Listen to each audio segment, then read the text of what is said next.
Hey guys, tonight we begin with a world that's cold, dark, and dangerous, where slick alleyways, thick stone walls, and the musty stench of cheap wine swirl together in the damp mist of the 13th century. Where are you? Somewhere in a medieval European city, around the year 1273. But you're not in a palace, not in a lively tavern full of laughter. You're in a shadowy corner behind a church, clutching a chipped dagger, heart pounding like a war drum. So, before we dive into the story, take a moment to like the video and subscribe to the channel. And let me know in the comments where you're listening from and what time it is for you. You might just find someone else wandering the centuries with you, at the exact same hour. Now turn off the lights, maybe switch on a fan for a bit of soft background hum, and let's begin tonight's journey. You never dreamed you'd end up in this line of work. No one does. Becoming an assassin isn't a choice, it's a consequence.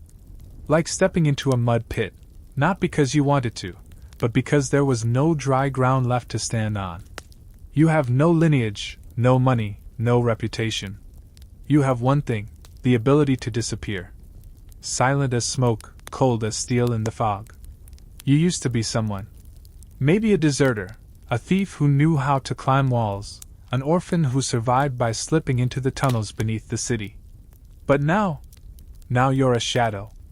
No name, no home, no future, but still very useful to a certain kind of person. You weren't trained in some secret monastery.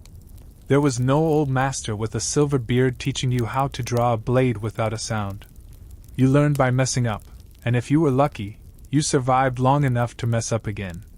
Life wasn't always this grim. At least not compared to now.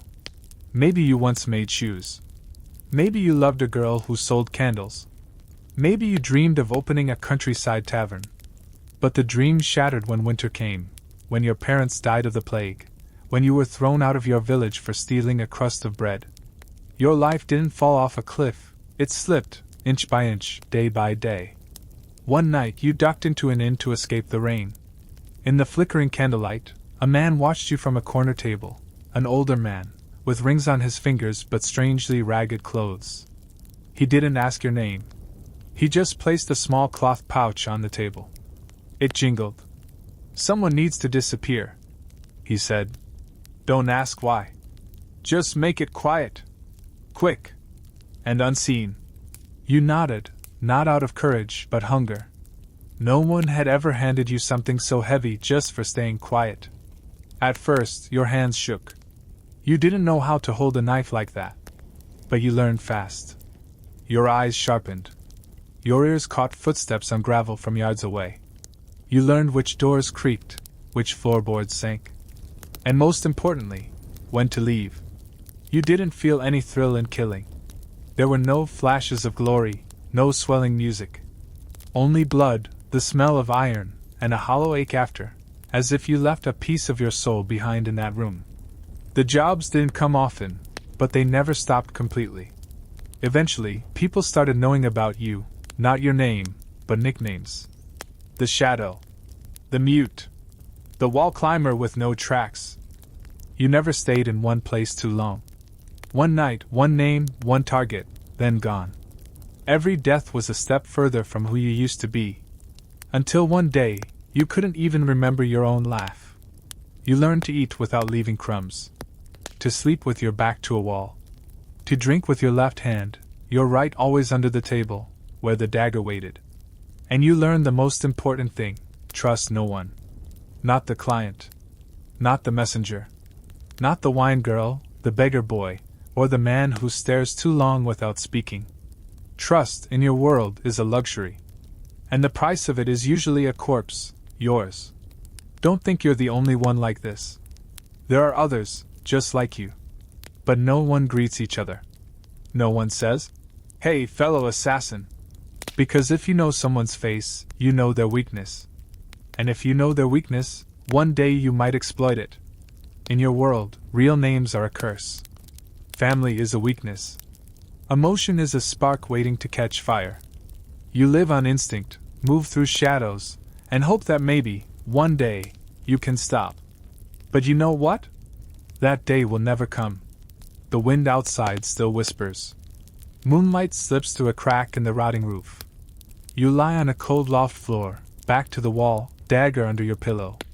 Your eyes never quite shut. Because you know, tonight someone might need to disappear again. You wake before the sun rises. Not because you're diligent, but because you never really sleep. The sound of rats scampering in the rafters. The creak of winds slipping through rotted wooden shutters.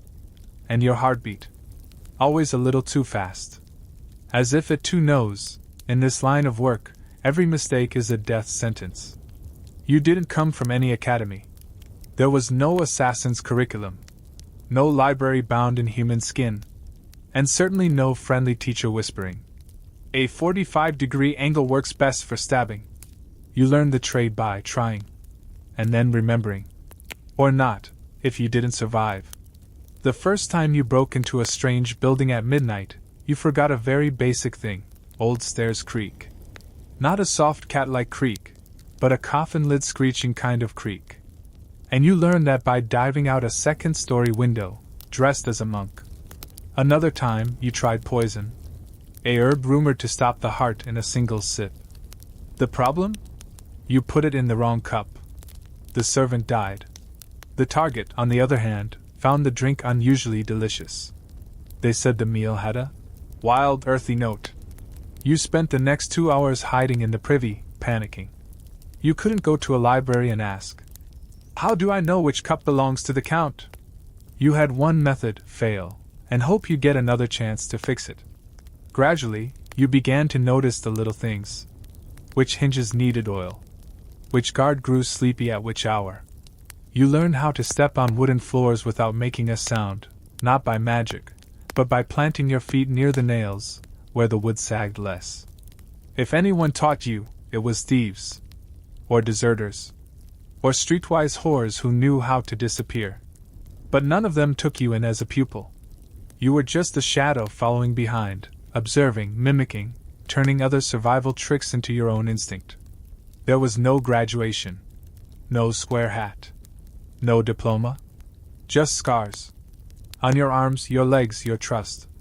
And each scar came with an expensive lesson.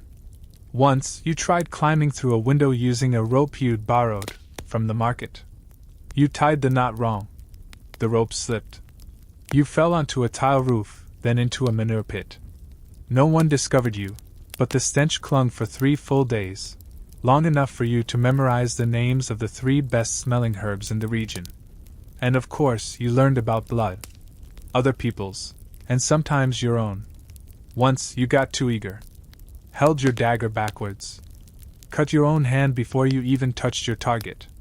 Result: fleeing, bleeding, and whispering inside your head, "Why the hell am I this stupid?" Since then, you've prepped more carefully. Check the blade. Check the grip. Test your footing on gravel. Memorize floor plans through tips half-drunkenly muttered by servants you bribed with wine. Each job is an exam, and failure is not allowed. You learned about timing. That the 3 hours before dawn are best. Night guards are weary, morning shifts still groggy. You learned about light. Candles cast shadows, oil lamps leave a smell. You learned that if the guard is humming to himself, it means he suspects nothing yet. Sometimes you ran into colleagues. A strange glance at the tavern. A man wearing a cloak too thick for summer. No one speaks. But everyone knows. You nod politely, not out of courtesy, but in hope they know the unspoken rule: stay out of each other's business. No one taught you to kill. You taught yourself. Slice by slice. Cut by cut. Nightmare by nightmare. You learn how to slip across rooftops, to leap into hay carts, to bury weapons in false graves, and to pretend to be a physician just to get inside someone's home. You learn to hear the snap of a lock, to tell the difference between the footsteps of a guard and the toss of a sleeping man. You learn to feel the vibration of the floorboards when someone steps lightly, a thing no one teaches, but your life depends on it. And you learn the most important lesson: killing is easy. Disappearing is hard. No footprints. No sound. No trace that you were ever in that room. Like a cold wind on a winter night, passing through, whistling faintly, then gone, and no one remembers it was ever there. Night falls again. The wind rustles through the old trees beside the city wall. You lie in an abandoned barn, clutching a dagger wrapped in cloth. Moonlight slants across broken tiles. You don't close your eyes. Because tomorrow morning might just be another night. Another name. Another misstep, and a lesson you won't live long enough to learn. You thought the most unpredictable person would be the one you had to kill. But it turns out, it's the one who hired you. The client. Sounds fancy, doesn't it? Brings to mind courtesy, clear terms, payment on time. But in the 13th century, a client was usually a man in a wolf fur cloak, hiding a blade behind his back, and fond of saying, "I trust you." That's when you know, don't trust him. Usually, the offer begins formally enough. A pouch of silver laid on the table. A name whispered through a thick beard. A crude map sketched in charcoal on the inside of a pastry box lid. And then the classic line. "Half now, half, when the job is done." When you were new, you believed them. Of course you did. Money in hand, what's there to doubt? You stalked your mark for 3 nights. Crawled across dew-slick rooftops, smeared your face with soot, held a silver spoon between your teeth so the dogs wouldn't smell you. You succeeded, silent as smoke unseen. You returned to the inn, ready to sleep a full night for once. But then... about the payment. One of 3 things usually happens. The client disappears. Literally. No trace. Like they were an assassin too. A stranger takes their place, shrugs, and says, "I don't know who you are."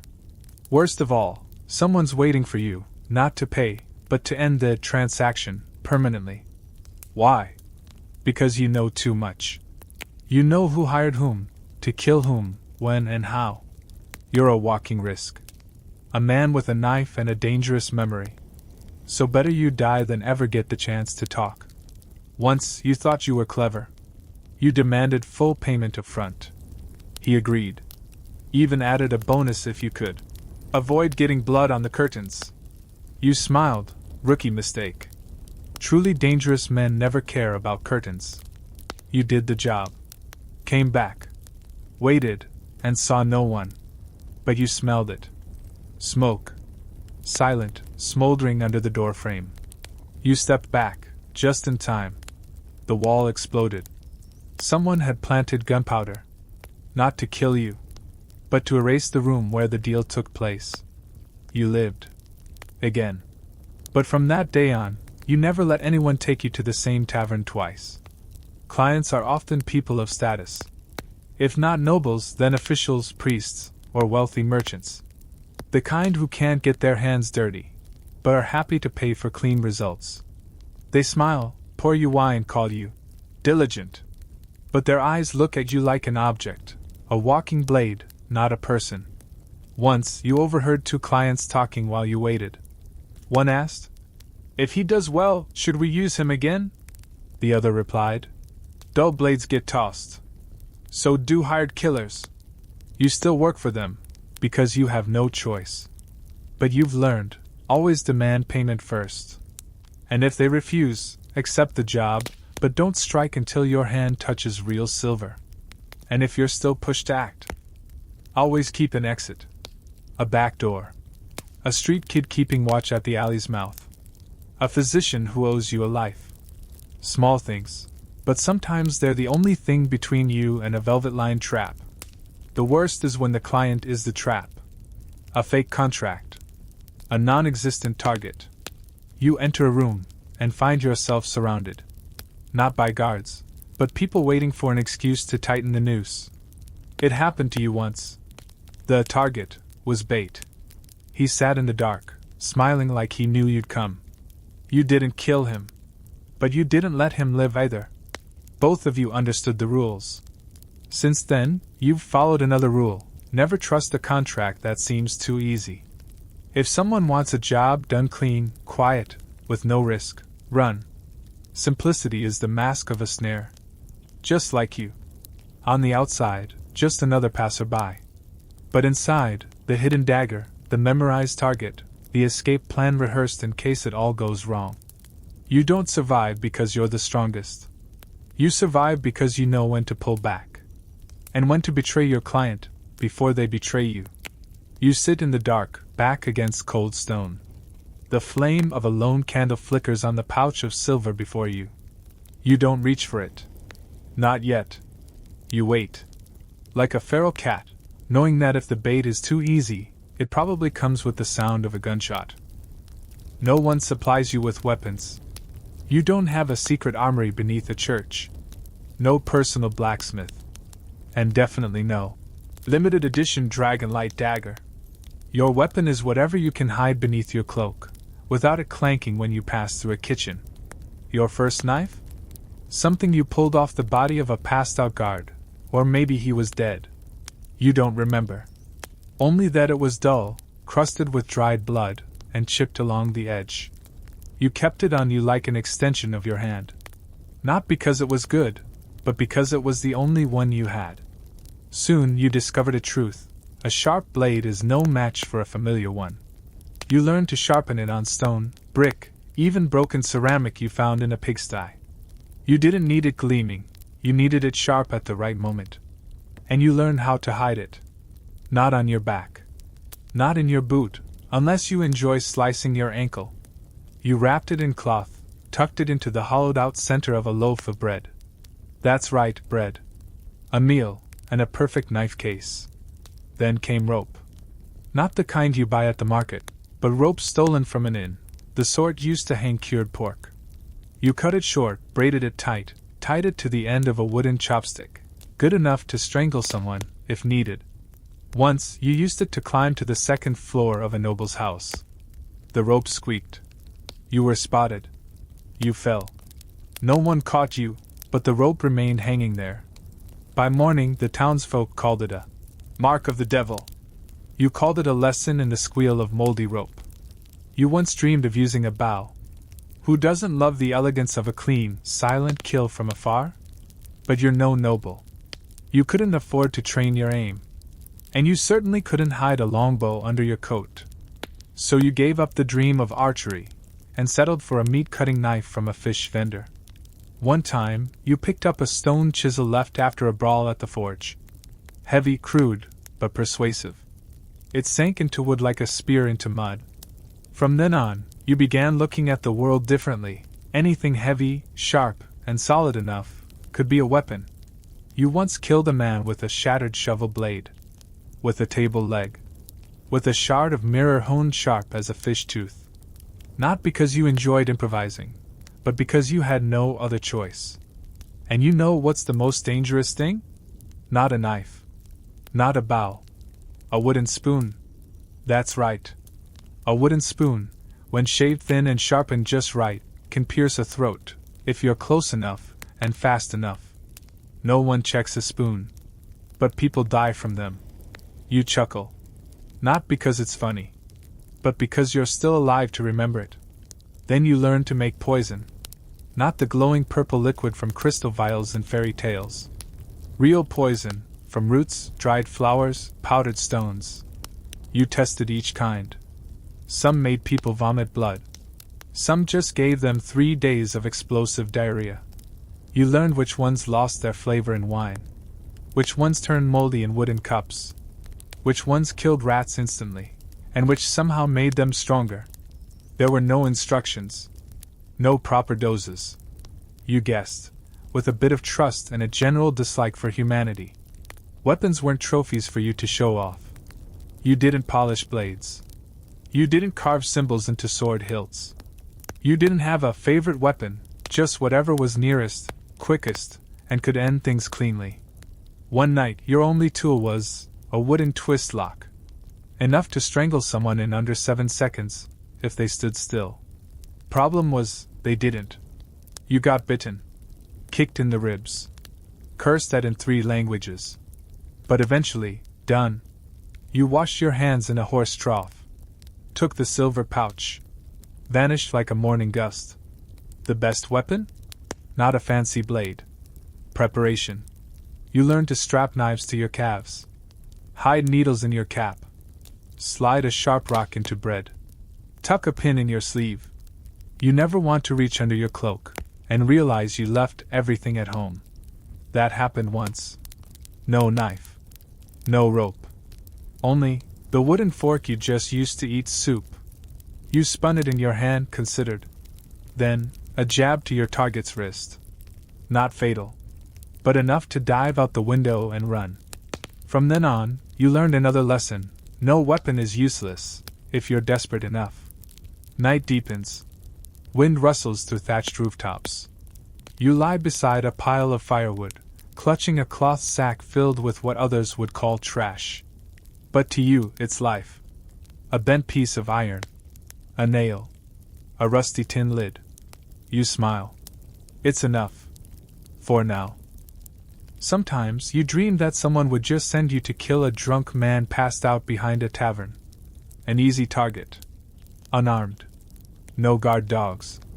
No climbing walls or sleeping under a stranger's bed for 3 nights in a row. But no. Your targets are always the ones who don't die easily. No one hires you to take out a gardener. People hire you when they want a count removed. A wealthy bishop. A military commander. Someone with 3 layers of guards, 2 secret exits, and a trap set right outside the privy. That's not a person. That's a system. You have to get past guards, not just 1 or 2. A whole team, armored, carrying lanterns, long swords, and worst of all, a heightened sense of duty on exactly the night you show up. Once, you followed a target into a castle. Outside, iron gates, drawbridges, barricades. Inside, layers upon layers of servants, maids, stewards, and dogs you swear were trained to sniff out guilt. You spent 3 days studying how a kitchen hand walked the halls without being stopped. On the 4th day, you disguised yourself as a rug cleaner. Seemed believable, until an old maid blurted, "Boy, the carpet was washed yesterday." You didn't kill her. Just knocked her out with the mop handle.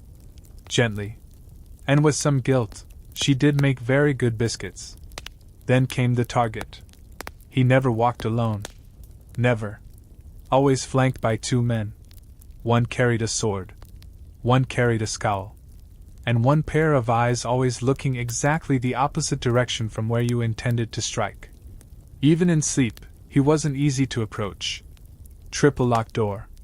Windows barred with iron.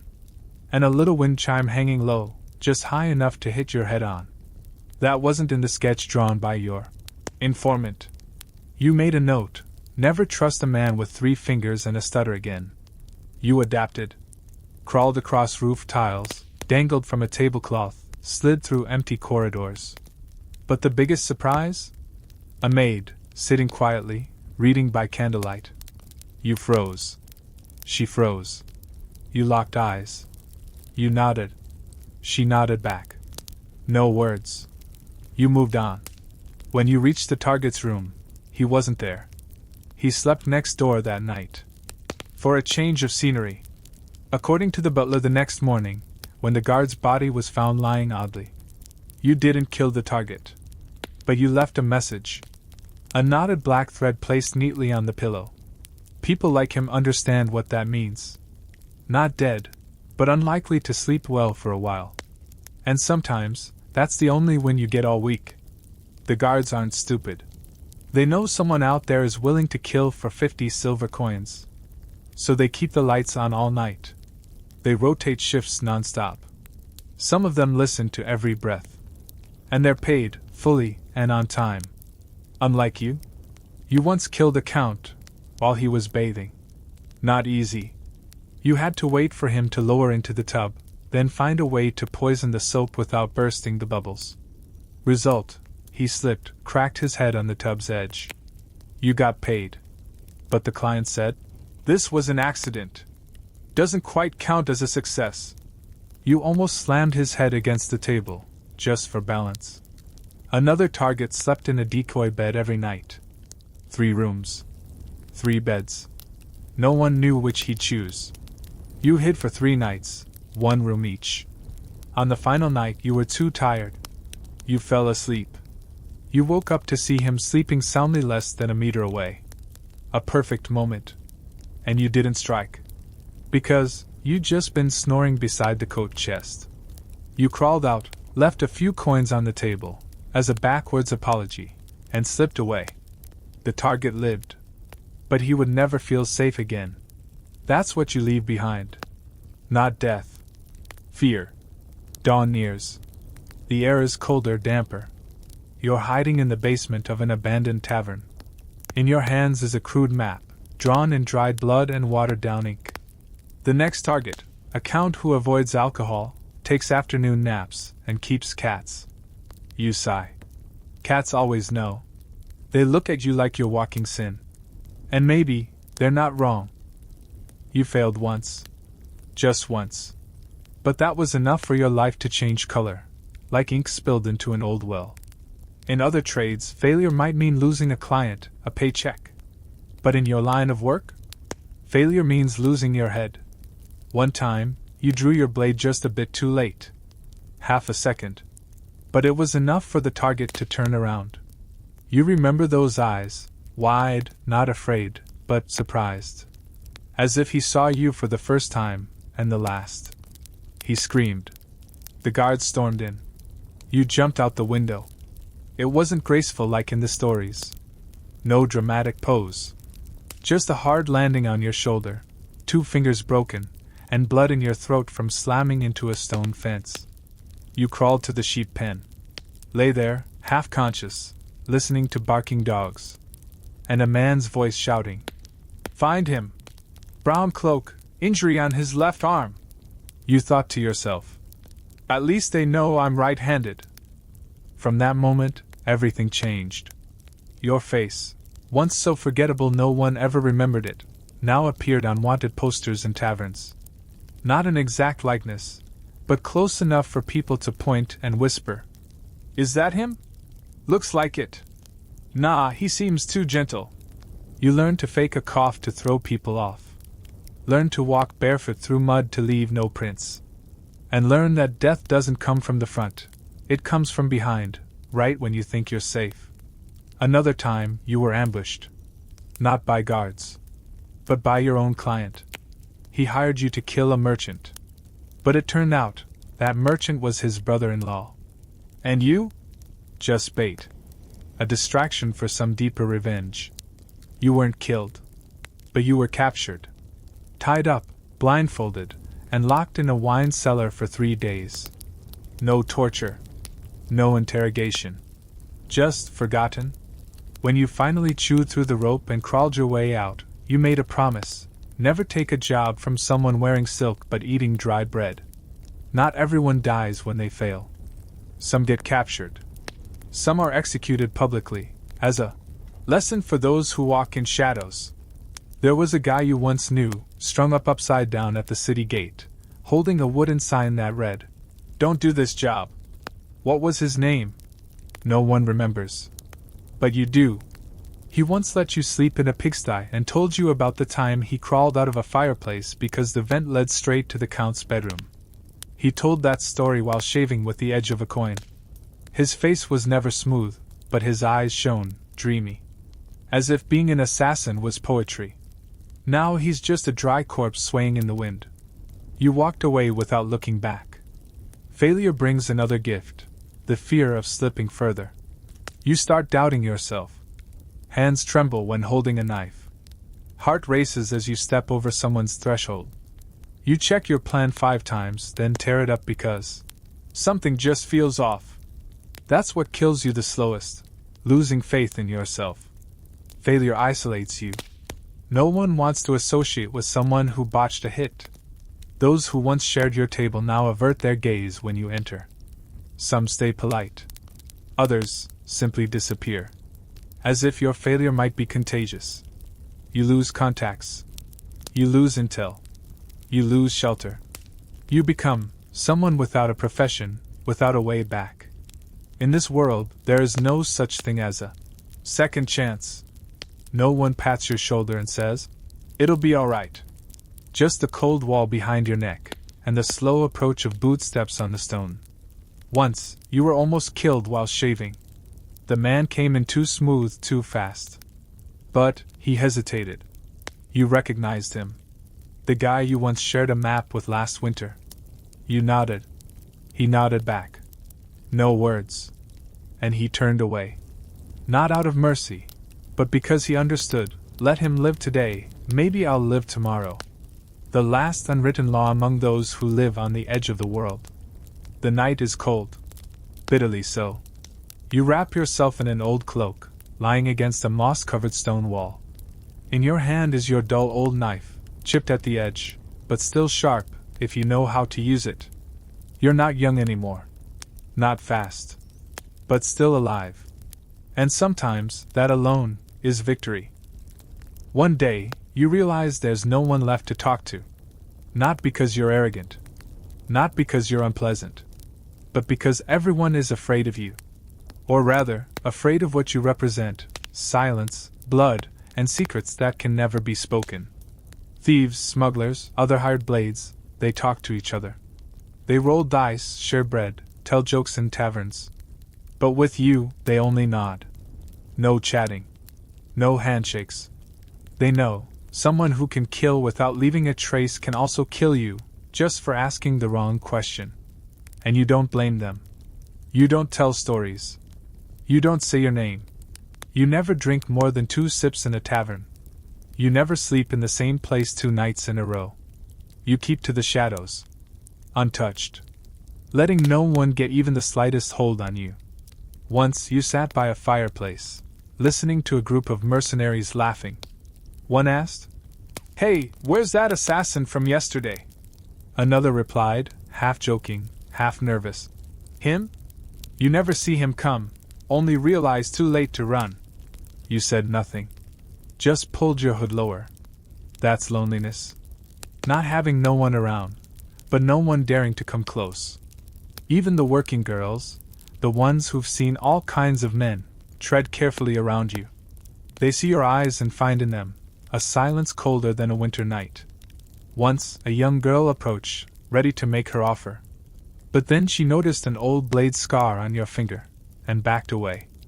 I already have another customer," she whispered, light as a feather.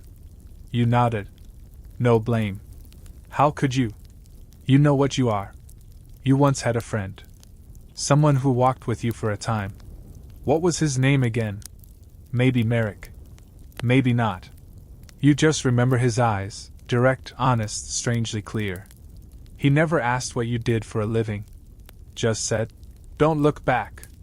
I'll stay half a step behind you." He died on a snowy night. Not because he was caught, but because he trusted someone who looked like you.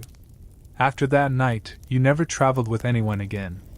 Not because you feared betrayal, but because you feared you might kill the wrong person too. Loneliness changes people. You start whispering to yourself, while washing your hands, while sharpening your blade, while waiting for your target to walk down the corridor. You tell yourself stories, answer them, and sometimes laugh alone. Not madness. Just a way to not dissolve in the silence. You once tried to befriend a street boy who sold roasted nuts and dried fruit outside the tavern. You bought from him. Then again. He smiled, called you Mr. Greycoat. One day, he didn't show up. They said he was arrested for stealing at the market.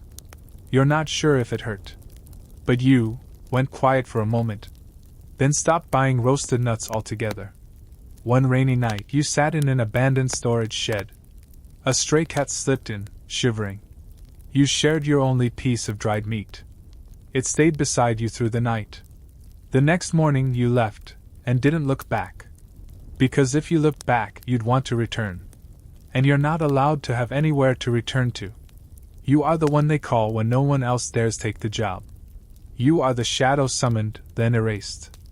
You exist in the pause between notes. No one hears it, but everyone feels it. The price of that existence is absence from the simplest things. No one asks, "How are you today?" No one says, "The moon's beautiful tonight." No one breaks a loaf in half or suggests walking together. You have no name, no homeland, no place that remembers you ever passed through. You are a wisp of dust, a misplaced breath in the night. A stranger, someone might later say. Someone used to sit here. But I can't remember their face. Dawn is coming. You lie against a stone wall, slick with moss, wrapped in an old cloak. One hand over your chest. The other still gripping your dull old blade, not to fight, but to remind yourself you're still here. Still breathing. Even if only as a faded smear of ink, on a page long blurred. You did it. The blade went the right way. No scream. Just a breath, like someone letting go of their entire life. A strangely quiet moment. Blood poured out, warm, dark, like old wine. The target's body collapsed as softly as a pillow. You caught it, lowered it to the floor. One hand wiped the blade. The other checked for a pulse, not out of regret but to be sure. You don't do things halfway. And then, the panic begins. Not from the guards. Not from the servants shouting. But from you. Because killing is quick. But leaving the place of the killing without being noticed? That's the real test. You scan the room. The window is open, just as planned. But the wind has shifted. Rain begins to fall. The roof tiles are wet. A slip now wouldn't just hurt, it would end you. You back away from the room, which now smells of blood and candle wax. The hallway is dark. Only a faint oil lamp flickers at the far end. You press against the wall. A cough echoes. Someone's awake. Could be a guard. Could be a servant. Could be someone who just felt something wrong. You change direction, head for the old tunnel you found 2 days ago. It leads to the kitchen. From there, you can slip into the woodshed and out the back door. No one expects a killer to walk through the smell of onions and grease. You step lightly. Count your breaths. 1, 2, 3. Stop. Footsteps. Not yours. Someone is coming from the other end of the hall. You press against the wall, draw a wire. Not to attack, but to climb, hauling yourself silently up to the rafters. A trick you learned from a thief who once worked in a traveling circus. He died falling into a well. You survived by remembering his words. The man walks past. A guard. He yawns. Unaware he's just walked under death hanging 1 arm's length above him. You exhale. Not relief. Focus.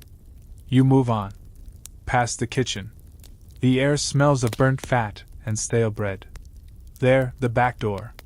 You grab the handle, locked. Just as you're cursing the cook, you remember. The key is usually hung by the window. You reach up. Bingo. A hook, 3 keys. One of them's the back door. You try them in turn. 1 doesn't fit. 2 sticks. 3. Click. The door gives slightly. You open it, carefully, like the whole world is holding its breath with you. Outside, the rain is heavy. Wind rushes in, carrying the scent of wet earth and freedom. You run. Not like a cool assassin. Not gliding. Not cloak billowing. You run like a thief. Barefoot, splashing through mud, crashing into barrels, almost falling into a hay pile. You don't look back. You never should. Because if you do, you'll see lights flick on in every room. You'll hear, "Someone's been killed!" You'll see figures running, dogs barking, and the alarm horn slicing the night like a blade. You vanish into the woods. You were prepared. Dry clothes buried in a tree hollow. A hidden pastry in a pouch of herbal charcoal. An arrow stuck in a branch, pointing the way. And still, you get lost. Because every plan, no matter how detailed, melts when adrenaline floods your brain. You stop nearly an hour later. Soaked to the bone. Heart pounding like a drum. Eyes burning. You sit on a rock, gasping. You survived. But the strangest feeling is this: no one is waiting for you. No one at the rendezvous. No client to shake your hand. No pouch of silver pressed into your palm. Just you, the dark, and your heartbeat. You're curled beneath an old oak. Wet clothes clinging to your skin. Arms wrapped around your knees. The night is still. As if no murder ever happened. As if the death was just a dream. But you know better. You can still smell the blood on your hands. And behind you, a door just slammed shut, not the castle gate, but the last door that once connected you to a normal life. You thought that after doing someone's dirty work, the least they'd do is keep their word. Even if it was just a cold promise. Once it's done, there'll be gold. You were wrong. In this trade, promises are lighter than smoke. And you're living in a world full of smoke, dust, and very little real gold. You just killed a bishop. Not the gentle kind who rings bells. The kind who traffics relics, preaches with a sword, and holds more secrets than a locked library. The one who hired you was a nobleman, nasal voice, wet eyes, always smiling like this was no more serious than ordering dinner. "We can't allow him to keep ruining the political arrangement," he said, pouring wine without a tremble. "A man like you can handle this, can't you?" You did. But when you returned to the meeting place, no one was there. No man. No carriage. No pouch of silver. Just a piece of paper, dangling from the door of an old horse stable. "Thanks. But you understand, don't you? This job requires absolute silence." You understood. All too well. You were now the only living witness to a political assassination. And the person who hired you didn't want a witness. You didn't take the main roads. You didn't return to your old inn. You changed your name again, the 7th time this year. Shaved. Altered your voice. Learned to limp like you'd been born with a twisted leg. You even pretended to be mute for 3 days to blend in with a band of migrating beggars. But they still found you. Not the nobleman. Someone else. Another assassin like you, but younger, faster, and looking at you like you were his first training target. You said nothing. Just nodded. He said nothing either. Just drew his blade. The fight happened in the dark. Not elegant. Not stylish. You took a stab to the ribs. But then, he slipped in a puddle of mud, and you were the one left standing. You took his pouch. Inside was a note. You recognized the handwriting instantly, the nasal nobleman. You didn't hunt him down. You didn't seek revenge. You just learned something else. The man who hired you yesterday might hire someone else to kill you today. And not just once. Another time, a merchant woman hired you to kill her ex-husband. Clearly, a property dispute. You worked fast. Slit his throat as he lit a lamp in the storage room. No noise. No trace. But a week later, when you returned for the rest of your payment, something felt off. The door was open. Unlocked. And the candles were still burning. You stepped inside. Big mistake. 4 men were waiting. Not guards. Underworld types. The kind whose job is to clean up whoever cleaned up. You didn't fight. You ran. Leapt through a window. Tore your leg open. Crawled all the way to the village cemetery. Slept between 2 fresh graves, using cold soil as a blanket. Clutched your knife in your hand. In the morning you woke up. Still alive. And you swore, never again take a job from someone who cries while handing you money. After that you made your own rules. You don't take contracts from anyone who talks more than 3 sentences, wears clothes too new, or has fingernails cut too perfectly. You demand payment up front. You never act without a third-party witness. And you never let the client know where you'll be after the job is done. But even with all that, you're still not safe. One night you're in a tavern far from any town, sitting quietly in the corner. A stranger approaches and says, "Someone's looking for you. Offering a high price. Triple your last contract." You ask, "Who hired them?" He shrugs. "Don't know. But they described you very well." You ask nothing more. Just stand and leave the tavern. That night you walk through the forest. No stops. No sleep. No looking back. Because in this line of work, there is no finished. Only not yet killed. You once thought you'd stop. There was a time, standing on a hill, looking down at a distant village where cooking smoke curled gently into the air, and you asked yourself, could a normal life ever be possible? A false name. A small shop. A kind woman who doesn't ask too much. A patch of land to grow onions and potatoes. Not much. Just a life where you don't have to glance over your shoulder every time you drink from a cup. But then you remembered. You killed someone whose family still lives. You took a contract from a noble who is now a king, and has his own private army. You once stabbed a man whose death remains unsolved. But if anyone finds out, if a single survivor, a vague witness, one rumor lands right, you'll be hunted like a stray dog. You cannot stop. You're not allowed to stop. Because in this trade, stopping isn't a choice. It's an ending, by poison, by blade, by an accidental fall off a cliff while enjoying the view. You tried once. For a short while. You went to a small village. Pretended to be a healer. Not all fake, you'd learned a few herbs from an old woman you once spared. You treated coughs, mixed powders for upset stomachs, even helped with a birth once, not too successfully. But the mother lived, and the baby cried very loudly. People started to trust you. You had a name. A bed. A hot meal. Then one day, a stranger arrived. He smelled of horses, of metal, and had the eyes of someone who'd killed before. He said nothing. Just stepped into the apothecary, looked around, nodded slightly, then left. You left the village that night, without saying goodbye. Because you knew that wasn't a customer. That was a message. I know where you are. Since then, you haven't tried again. You just keep moving. Each town, a new name. Each inn, a pre-written backstory. Another scar to explain. Another reason not to stay long. You've learned to sleep on floors without turning, to eat quickly, to speak little, and to always note the exits when entering a room. You survive. But it's not living. You dream.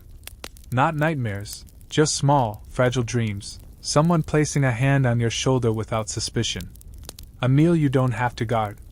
A sleep where you don't have to remember who you're pretending to be the next morning.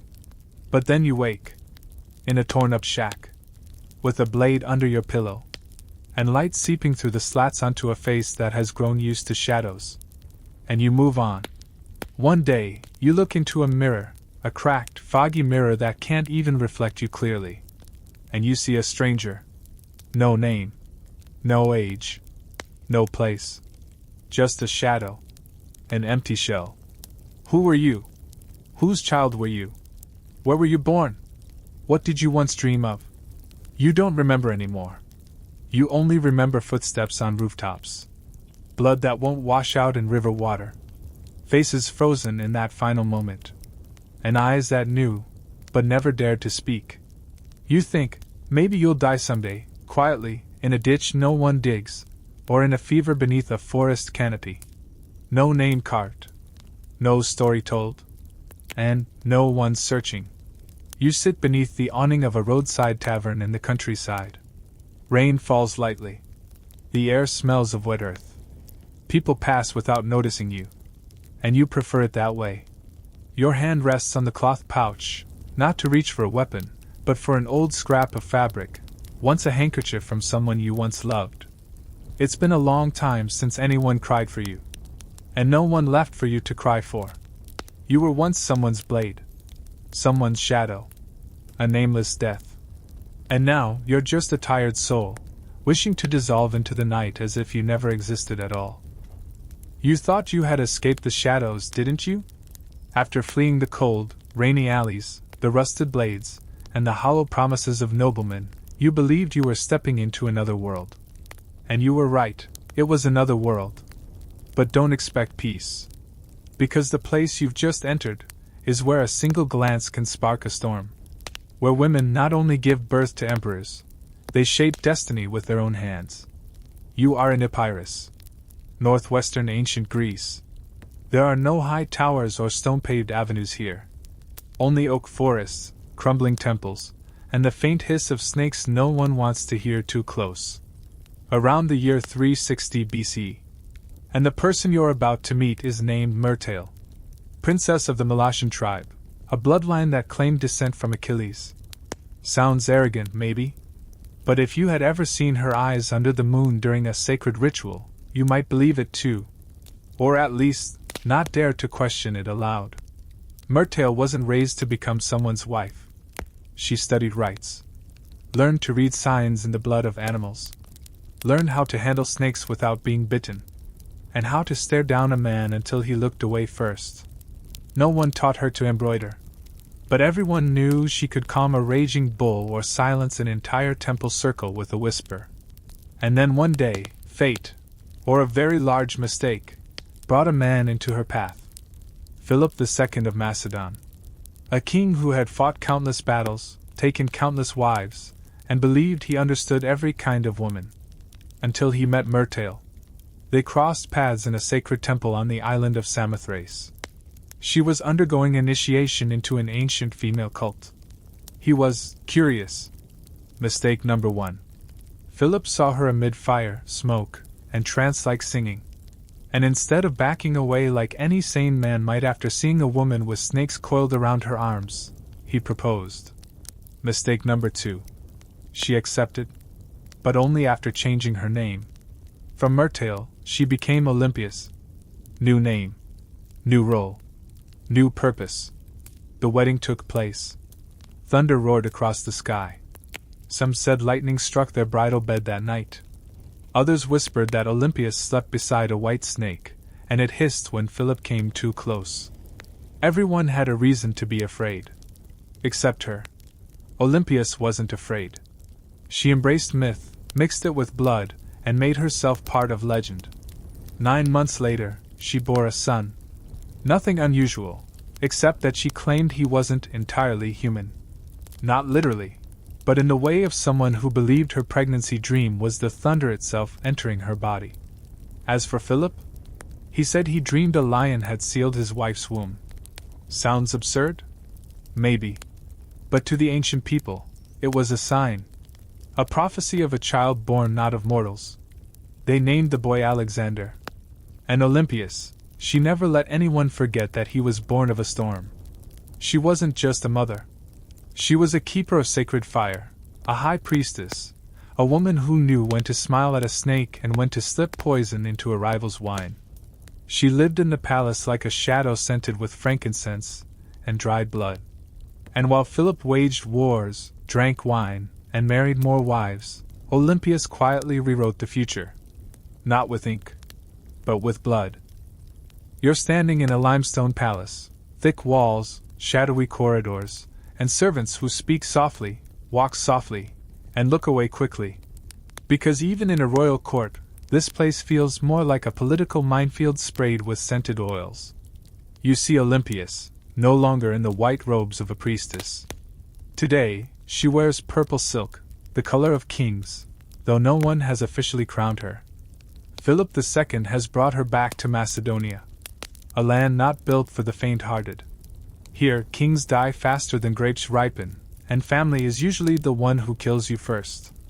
And you understand at once, she didn't return to be a wife. She returned to become something far more dangerous, the mother of an heir. Olympias bore a son. She named him Alexander. And instantly she withdrew from the role of dutiful wife, to focus entirely on her new role. Guardian goddess of a future king. Philip?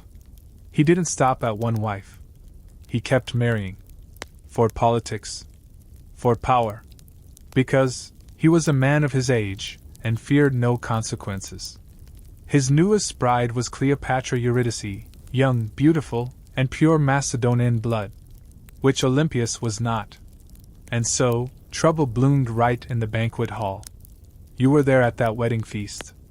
There was wine, music, drunken laughter, and then, a general named Attalus stood and toasted Philip, for finally marrying a proper Macedonian wife who would bear him a legitimate heir. Silence. You could hear the drop of wine hit the mat. Olympias said nothing.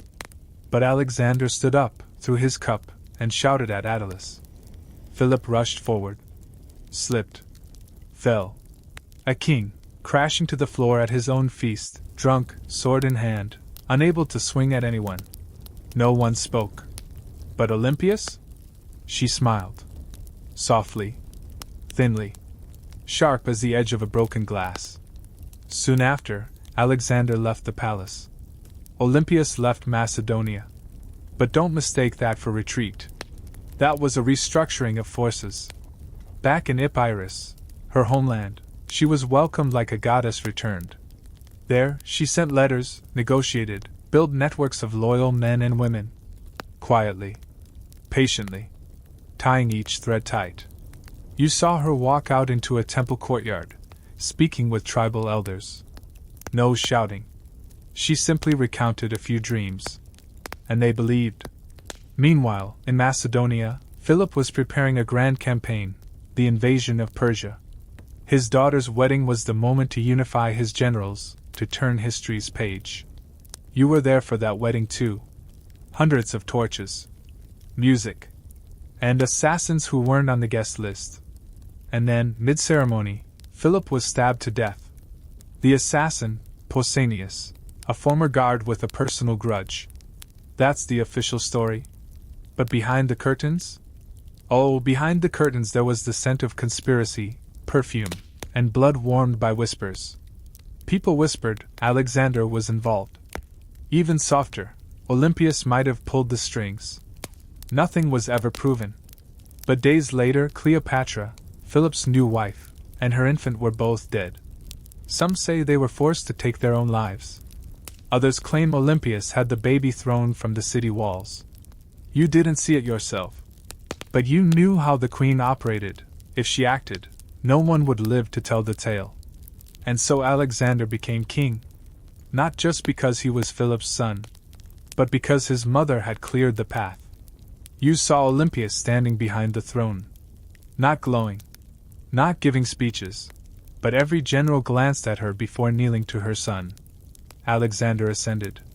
The ancient world trembled. And Olympias? She didn't laugh. Didn't feast.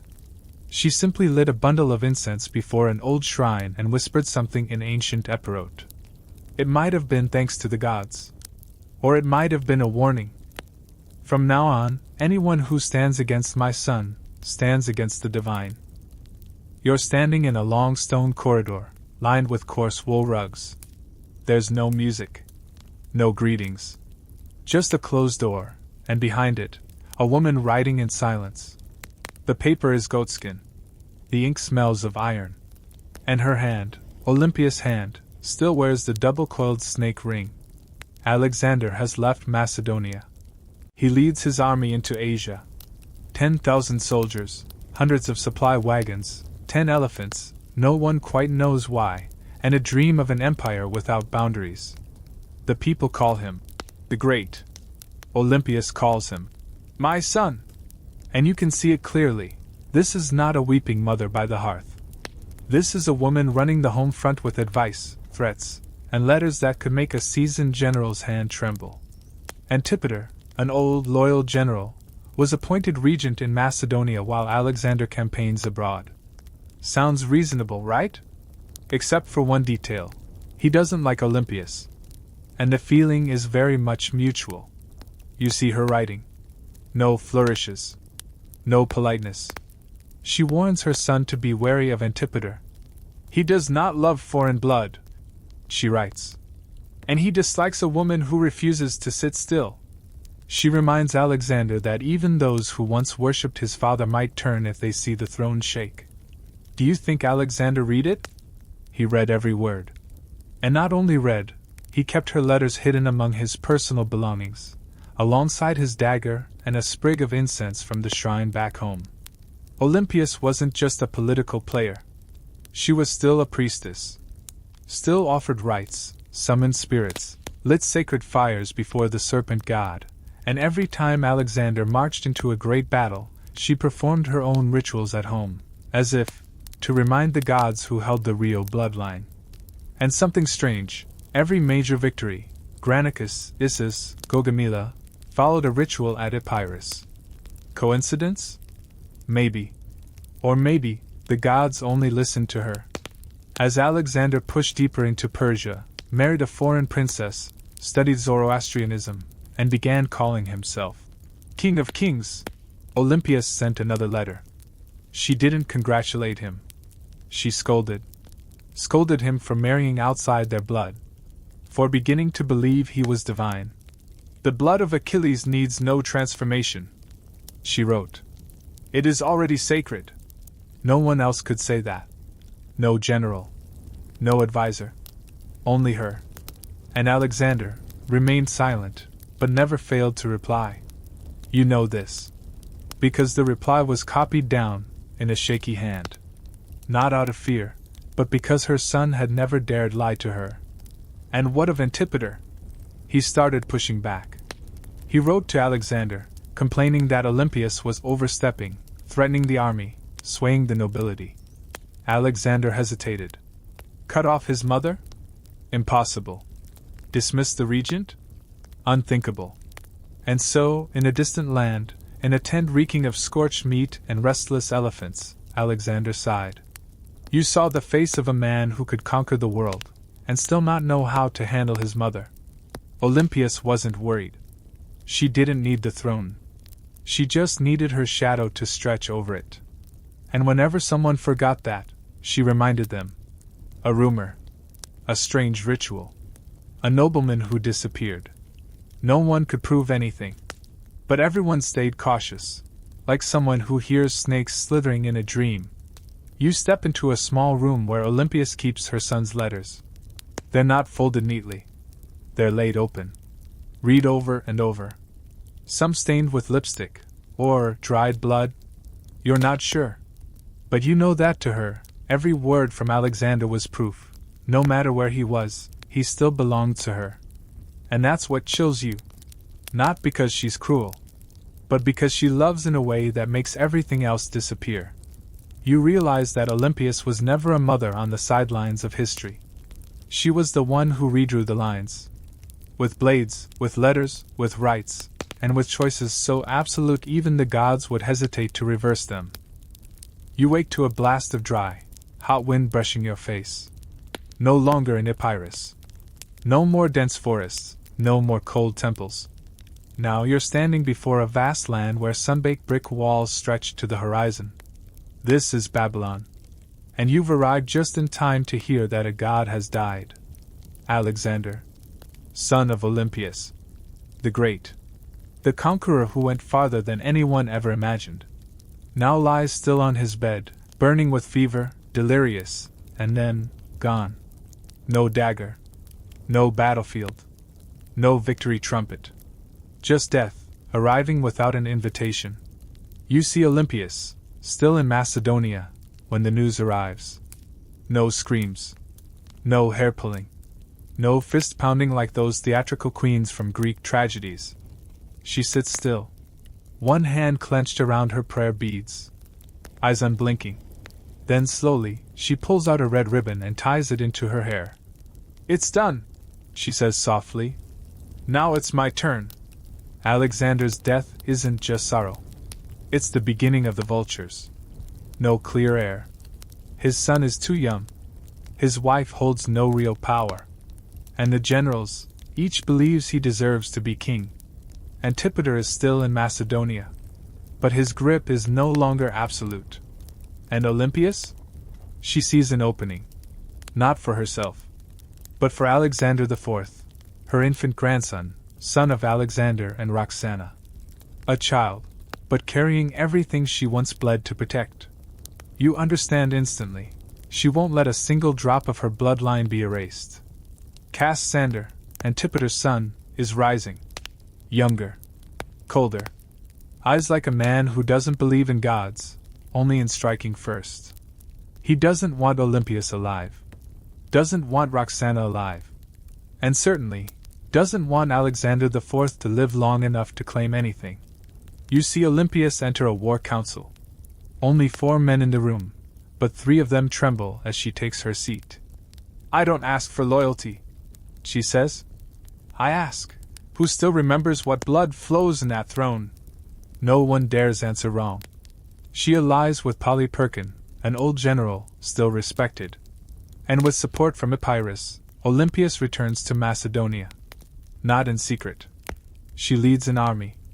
City gates open. Generals bow.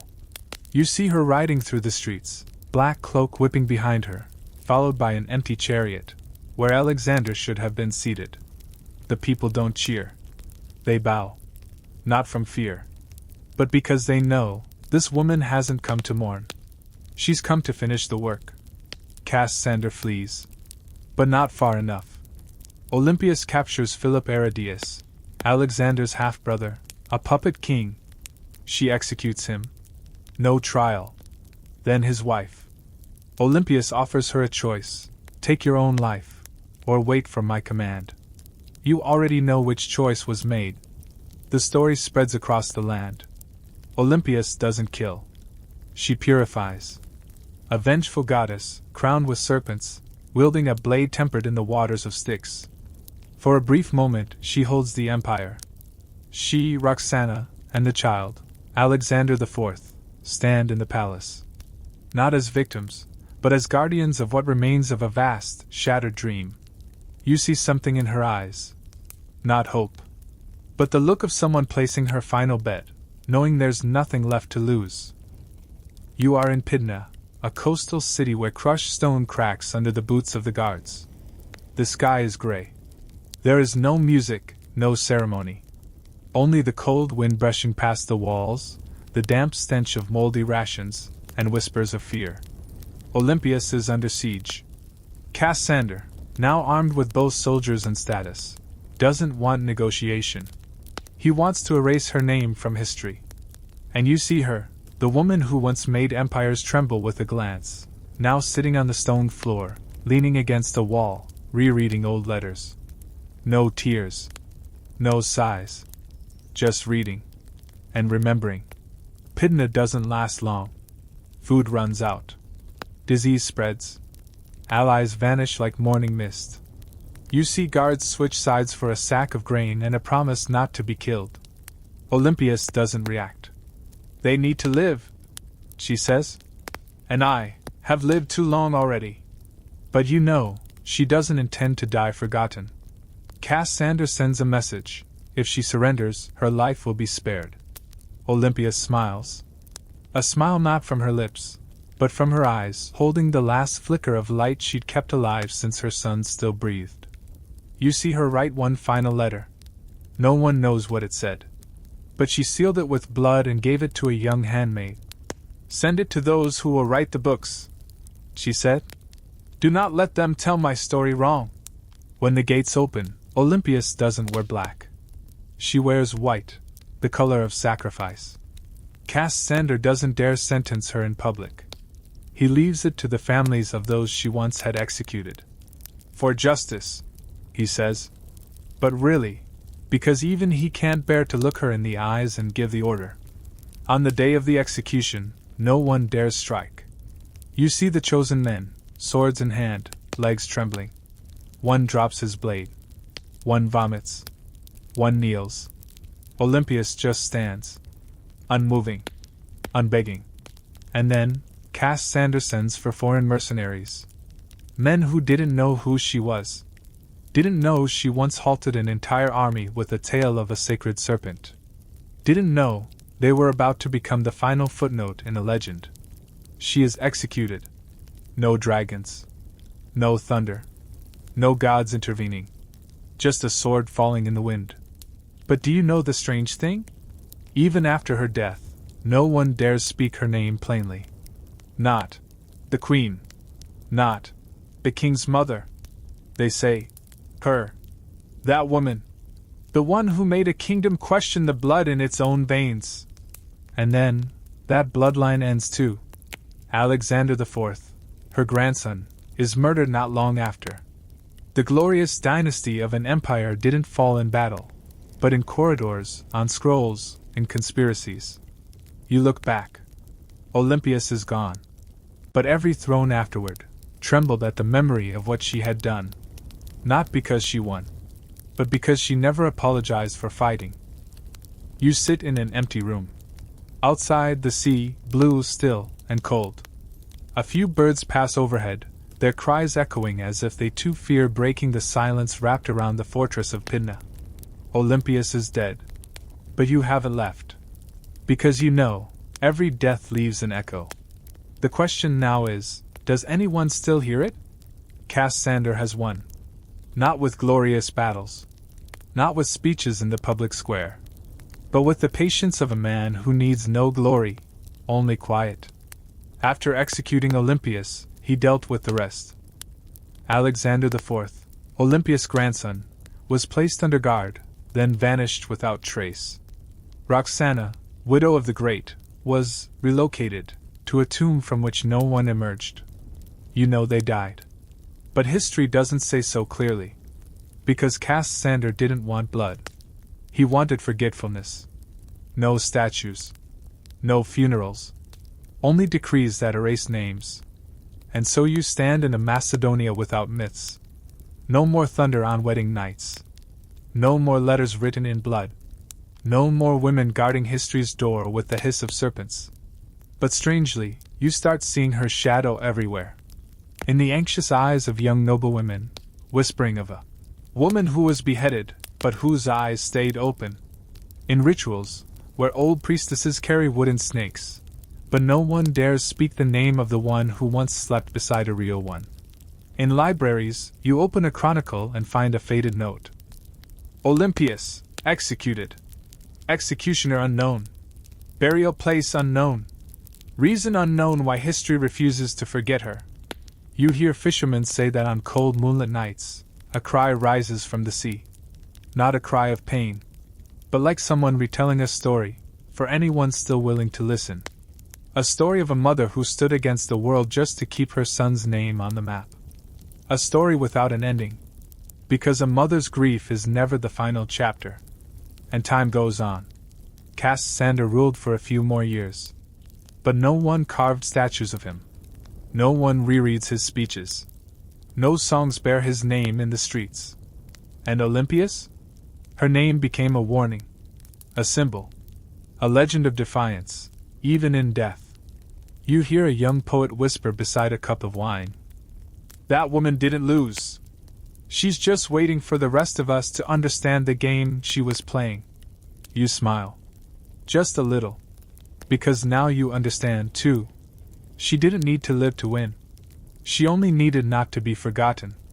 And you know that much is already true. Because here you are, still listening. Still telling her story. Still walking the path she lit. You've just left the cold stone walls of Pydna. Behind you lies Olympias, the last woman of a royal bloodline, now dissolved into the shadows like some final ritual. No more blades. No more blood. No more wails from palace chambers or thunder from the gods. Only silence. And in that very silence, you begin to hear something else. Softer. Farther away. A drumbeat. Not of war, but of ritual. You open your eyes, and you're standing on the island of Crete, around 1600 BC. No war horses. No marble shrines. Just golden sunlight shattered across red brick floors, sea wind brushing your hair, and somewhere, the scent of cinnamon and pine resin carried through the air. Before you stands Knossos. Not a palace. Not a fortress. But a dreaming creature made of stone. You step inside. No grand gates. No procession. Just one corridor leading to another room. Then a staircase. Then a terrace leading to the third floor? Wait, weren't you just on the first? Everything here bends like a half-asleep thought. And you begin to understand why they called it a labyrinth. Not because it traps you, but because it makes you want to be lost. And then, you start to see the horns. Not war horns. Ritual horns, curved skyward like prayers carved in stone. You see frescoes, young men and women vaulting over bulls' backs as if dancing with the gods. You see a throne room, but the throne is small, as if it belonged to a goddess. Or a dream. Then you remember the legend.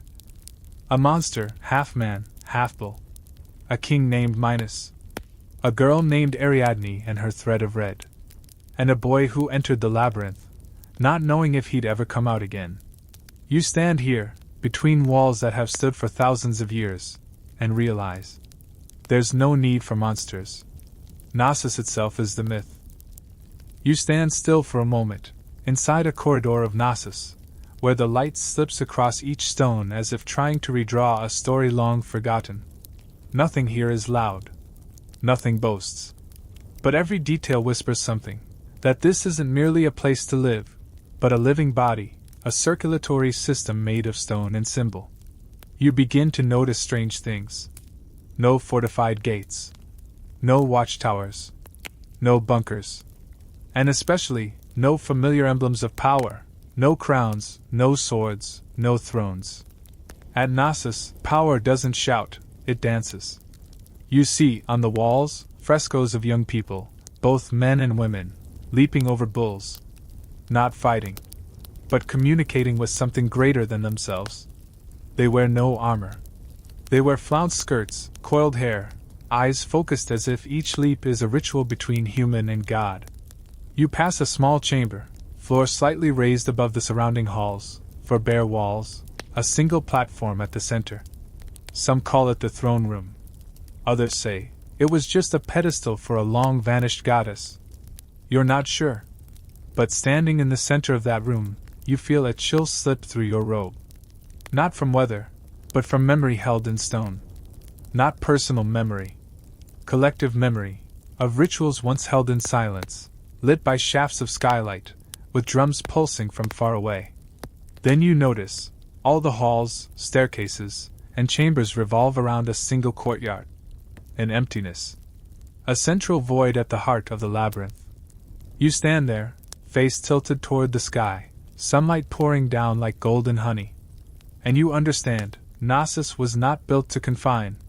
It was built to connect. Every turn is a trial. Every corridor a rite. You are not being led to power, you are being led inward. You wonder, is this the root of the Minotaur legend? A palace where the outsider enters, misunderstands, cannot escape, and so they call it a labyrinth. The Minotaur may never have existed. But being lost, that's real. The fear of no exit, too real. The sense that you're walking deeper into your own mind, where the more you try to understand, the more it turns back on itself. That is the true core of the labyrinth. You stop before a carved motif, a double axe, labres. Not a weapon. A symbol. Some scholars believe the word, labyrinth, comes from this very axe. Meaning, the house of the double axe. An axe not for cutting men, but for dividing the sacred from the mundane. And you begin to see, Knossos wasn't merely a king's residence.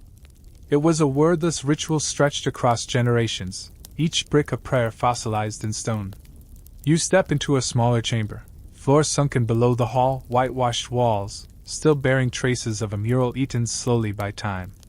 A woman, bare-breasted, holding two snakes, stares straight at you. Snake goddess. Unashamed. Unafraid. Only a strange majesty, as if you are not the observer, but the one being judged. You feel a chill. Not from fear, but from the realization that there was once a civilization that placed goddesses at the center. No war horses. No royal decree. Only women standing before altars, holding symbols of life, speaking with what we now dare only call myth. Knossos was a parallel world that truly existed. Not a place of storytelling, but a place that made stories. You move forward, and lose your way.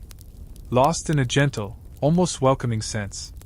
Because here, in this labyrinth, finding the exit doesn't matter as much as accepting that you no longer need to leave. You've gone quite far in Knossos. Not in distance, but in depth. Each step now feels like it sinks into an old, damp, metaphor-laced layer of memory. You begin to see repeated images. The horns.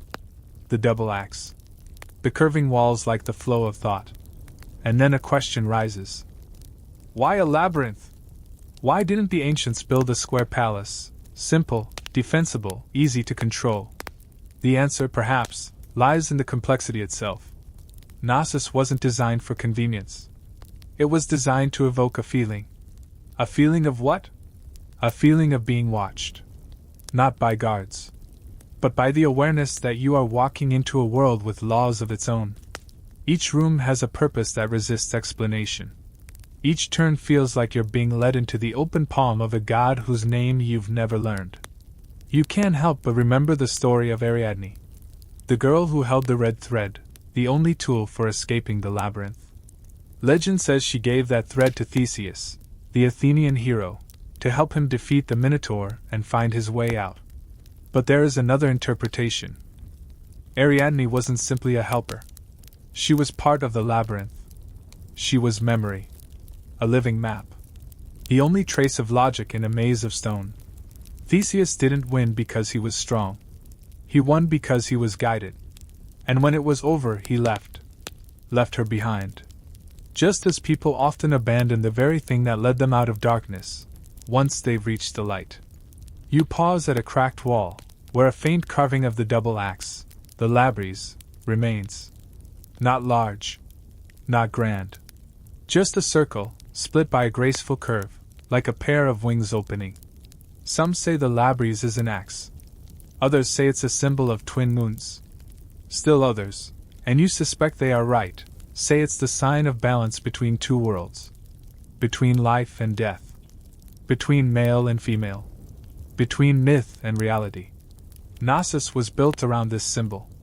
Not to worship it, but to live by it. You walk on, and everything begins to change. The corridors darken. No more frescoes. Only worn traces of something that once meant something. You feel like you're entering a space the ancients meant to forget. A small, narrow room. Bare stone walls. Long grooves as if blood once ran down from some ritual long extinguished. You can't say if it was a storeroom, or a place of sacrifice. And then you remember the legend of the Minotaur. The half-man, half-bull creature, kept beneath the labyrinth. It may have been only a metaphor. A symbol for the wild, chaotic, irrational part of the human self, not to be slain, but to be enclosed. Knossos did not create monsters. Knossos allowed humans to walk into the monster within. You think of Theseus, the hero, returning home with his laurel crown. But real history isn't written by the victor. It is written by the walls still standing after the victor is gone. And Knossos? It remains. No monster. No goddess. No Ariadne. Only the corridors that remember how to stay silent. You leave the stone chamber, and look back. Nothing chases you. But something inside you hasn't left. The labyrinth isn't beneath your feet. The labyrinth is in your memory. And like the red thread, if you don't hold it tight, you will find yourself back at the same question again. You continue walking through Knossos, no longer as a stranger, but as someone beginning to understand the language this place speaks. Not ancient Greek.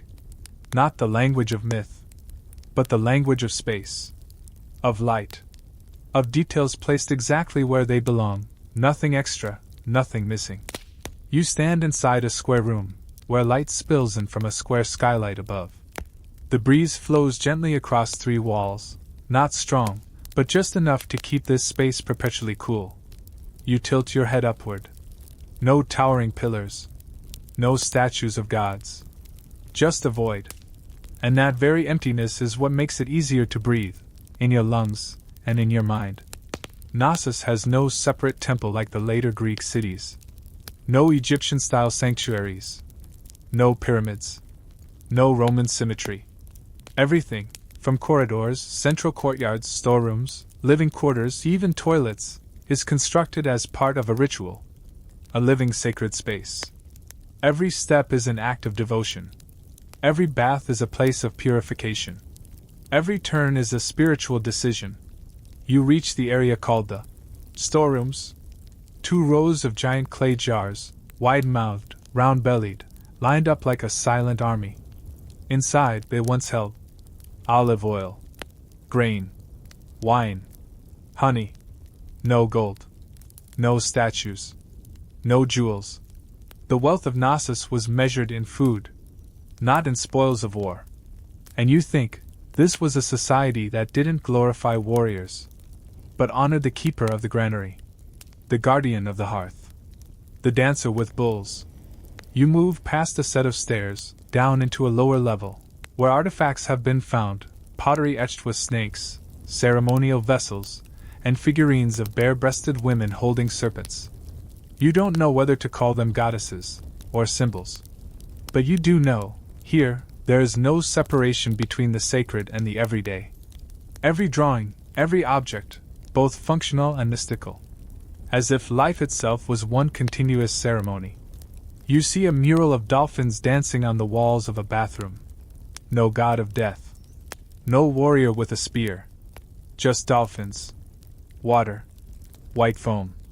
And a laugh that has dissolved into the wind from 3,000 years ago. Knossos isn't a place to speak of power. It's a place to live as if the divine were always watching, but never judging. You return to the central courtyard. The light has shifted. On the walls, the images of young people leaping over bulls come into sharper focus. Their poses are not aggressive. They are part of a reverent dance. You begin to understand, in Knossos, facing the bull isn't about slaying it. It's about passing over it, lightly, bravely, with rhythm. You slow your breathing, and feel your own body syncing with the rhythm of this architecture. Everything inhales and exhales. The light enters. The shadows dissolve. The wind through the skylight. The sound of your footsteps on stone. You are no longer a guest. You are both tested and welcomed.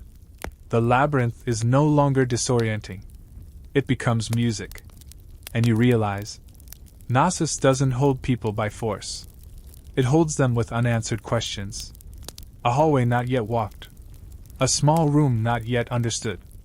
A painting missing its final stroke. And perhaps, you'll never know it all. But that's alright. Because this place doesn't ask to be understood, only to be felt. You are standing in the heart of Knossos, but it feels like you've stepped into a parallel world. A place where history isn't written in blood and blades, but in fabric, serpents, and color. You begin to notice. The wall paintings don't depict battles. No horsemen, no spears. Only women, dances, and hands raised, not to strike, but to connect. You look closer at the murals, and strangely, almost every figure is female. Women with thick, flowing hair, elaborate garments, bare chests, not to be provocative, but to represent life. No timid expressions. No dependent postures. They are not background. They are the ritual. The spirit. The center. Some archaeologists believe Minoan society was matriarchal. Not in the sense of a single reigning queen, but a culture shaped by women, in symbol, in ceremony, in daily structure. Women were the ones who offered the sacrifices, led the rites, kept the sacred mysteries. And apparently, they didn't need to hide that. Didn't need to fight for it. They never lost their place. You see a small figurine tucked into a stone niche. The snake goddess. One hand holding two serpents. A wildcat perched atop her headdress. Her face, neither fierce nor gentle. Just direct. You look into her eyes, and see a power that requires no declaration. In Minoan culture, snakes weren't symbols of danger. They meant rebirth. Shedding skin? Starting anew. The cycle turning. And it was the woman who held that cycle. You look again at how Knossos was built. No city walls. No moats. No traps or towers. A civilization that could have been attacked from the sea, and yet its doors stood open. Why? One theory says, they had naval strength so great, they feared no one. Another, gentler idea, they didn't need to fight, because they traded. They exchanged. They gifted. They sent painted pottery, perfumed oil, honey, instead of soldiers. They inspired admiration, not fear. A different kind of strength. You see the corridor stones worn smooth. How many generations have walked here? A mother leading her child to a sacrifice. A young girl stepping into a full moon rite. A priestess walking barefoot from the serpent chamber to the sacred courtyard. No one rushing. No one shouting. Just the soft sound of silk brushing stone, the chime of a small silver bell swaying with each step. You get the feeling that everything here was made just right. Not too much, not too little. In a quiet corner of the palace, you find shattered red-painted jars. Inside, fragments of bone. Partially burned. No one is certain whether it was ritual or accident. But you know one thing. The Minoans didn't divide life from belief. It was one stream. From kitchen to altar. From bedroom to sanctuary. They lived in a labyrinth, not to be trapped, but to know their place in the order of the world. You walk away from the storage wing. A soft breeze stirs. You hear bare footsteps on stone, faint, unsure if real or remembered. And you think, the women here didn't ask for power, because they already were power. Not through shouting, not through swords, but through gestures soft enough to bend stone. You're standing in the lowest level of Knossos. No more colors. No more frescoes of bulls or goddesses. Only earth walls, scattered stones, and floors soaked with the damp breath of time. And then you realize, you're at the end of the labyrinth. Not because there are no more rooms, but because history has moved on. Knossos, vibrant, complex, ritual-filled, was once the beating heart of a civilization that lasted nearly 2,000 years. But then, one day, that heart stopped. No clear invading empire. No burning armies. No final battle to write into textbooks. Just silence. And reasons that we still haven't agreed upon. One theory says, it began with Thera, the volcanic island a few hundred kilometers away. One ordinary morning, around 1600 BC, Thera exploded. A massive eruption, level 6 or 7, blew off the mountaintop, unleashing tsunamis, ash clouds, and sunsets that bled across the sky for months. Waves smashed the northern shores of Crete, destroying harbors. Ash fell like snow, burying crops, killing seasons before they began. The sky turned strange. The sun didn't rise properly. Trees didn't grow. And Knossos, not buried, but began to fall out of rhythm. A few decades later, the Mycenaeans, mainland Greeks, arrived. Not clearly enemies. Maybe they came after Minoan's strength had faded, like mushrooms after rain. They didn't destroy. They stayed. But slowly, the culture began to shift. Frescoes changed from dance to hunt. The goddess statues disappeared, replaced by bronze-helmeted warriors. Writing changed from linear A, still unreadable, to linear B, the language of Mycenaean scribes. And Knossos remained, but it wasn't itself anymore. You step across a stone floor marked with small round holes, once used to hold jars of oil. Now empty. It feels like the people left halfway through. Not rushed. Not panicked. They just never came back. No one painted new murals. No one cleaned the hearth. No one poured wine for the serpent goddess. By 1400 BC, Knossos was abandoned. No one recorded why. No one retold the end. Only wind, sunlight, and a sleeping labyrinth beneath the earth. Thousands of years later, locals called this place the Strange Stone Hill. Some feared it. Some dug into it, found a painted shard with a bull. They didn't understand. So they folded it into legend, the Minotaur, the labyrinth, Ariadne, Theseus. They gave new meaning to something whose old meaning had faded. And so Knossos became a story. A real place, mistaken for myth. A palace, remembered as a maze. A civilization, repurposed as a backdrop for a half-god king. You stand in the center of the grand courtyard, now just low grass and crumbling stone. No one leaps over bulls now. No snake rituals. No deep drumbeats of women calling the gods.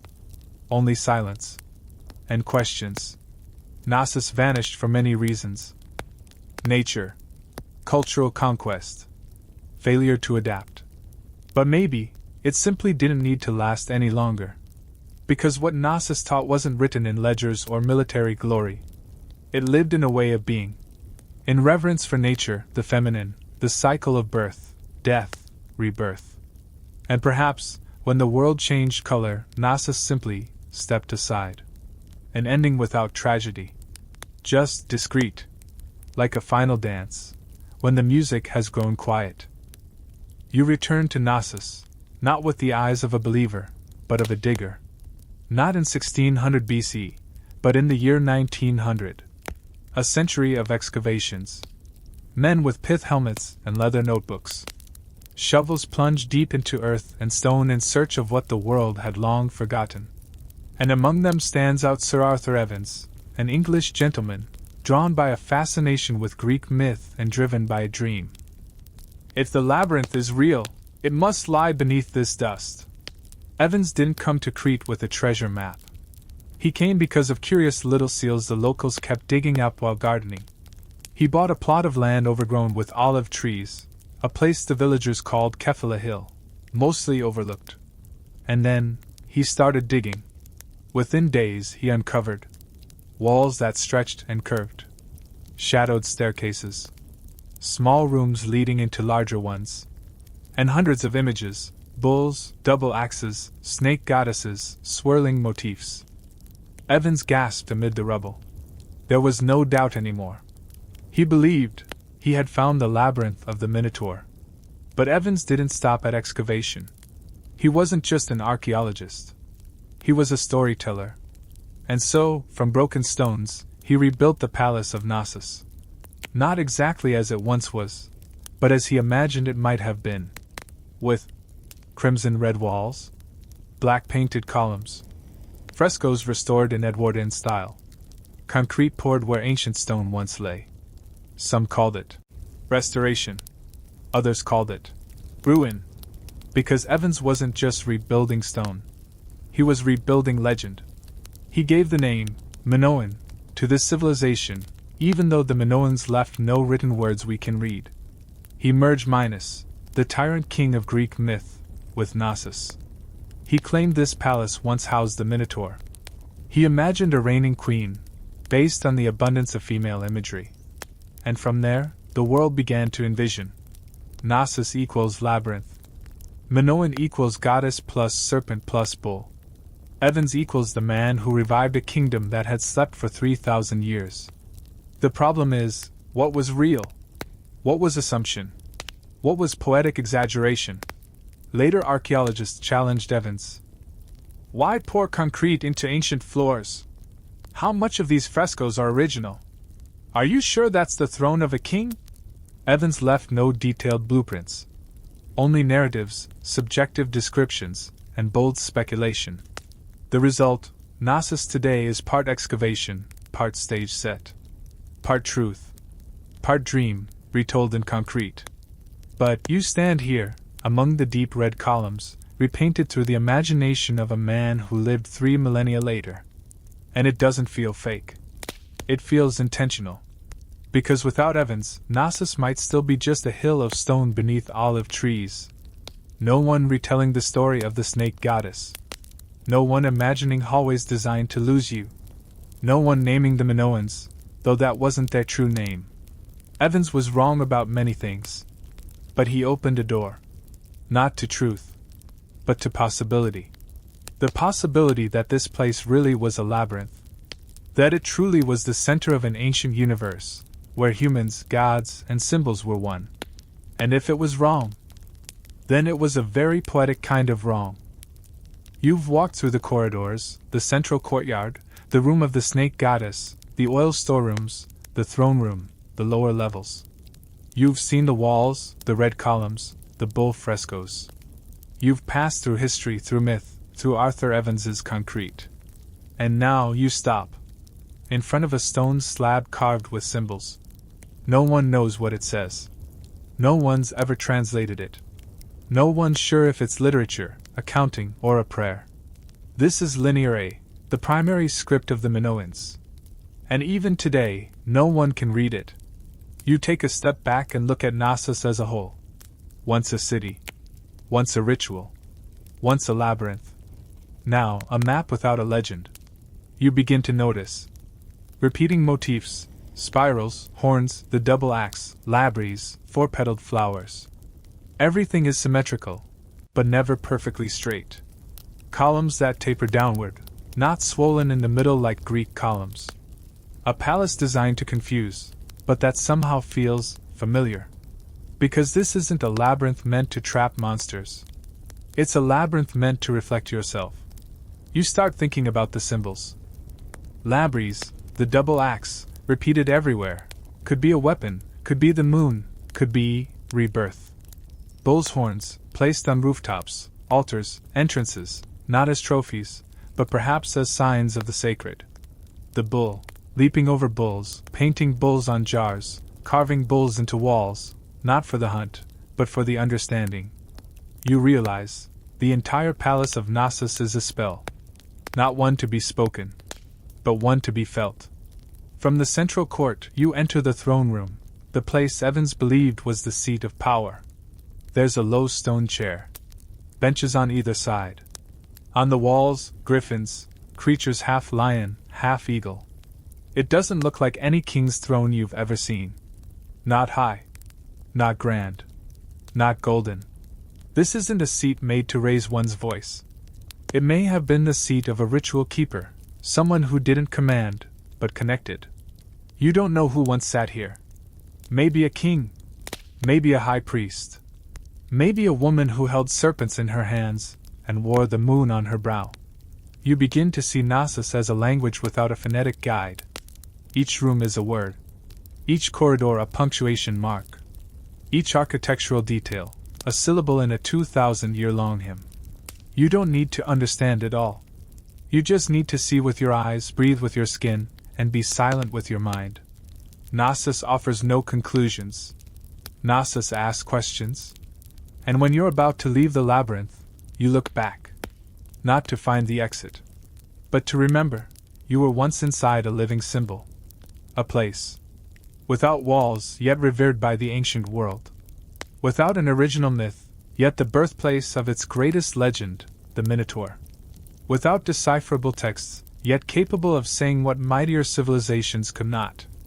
That is, you don't need to control the world. You only need to know where you stand inside the labyrinth of yourself. Knossos quietly sank into the earth, taking with it its rituals, its labyrinth, and its unsolved symbols.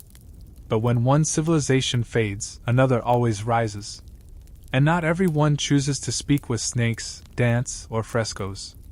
Some places, they speak with wood, stone, and the roar of collapsing fortresses. They don't paint symbols. They smash them. The ancient world, after artistic fields like Knossos, entered another era, one of fortifications, city walls, and siege machines that made the earth tremble every time they arrived. The first weapon to usher in that age? A really big tree. Stripped of bark. Capped with bronze. And most importantly, able to slam against the city gate like a moody thunder god. The ancient siege era began with the simplest tools. No mechanics, no gunpowder. Just a group of men strong enough, and angry enough. That tree, lovingly called a battering ram, was mounted on wheels, covered by a roof to block arrows, and rolled up to the gates like a declaration. No knocking. Just pounding.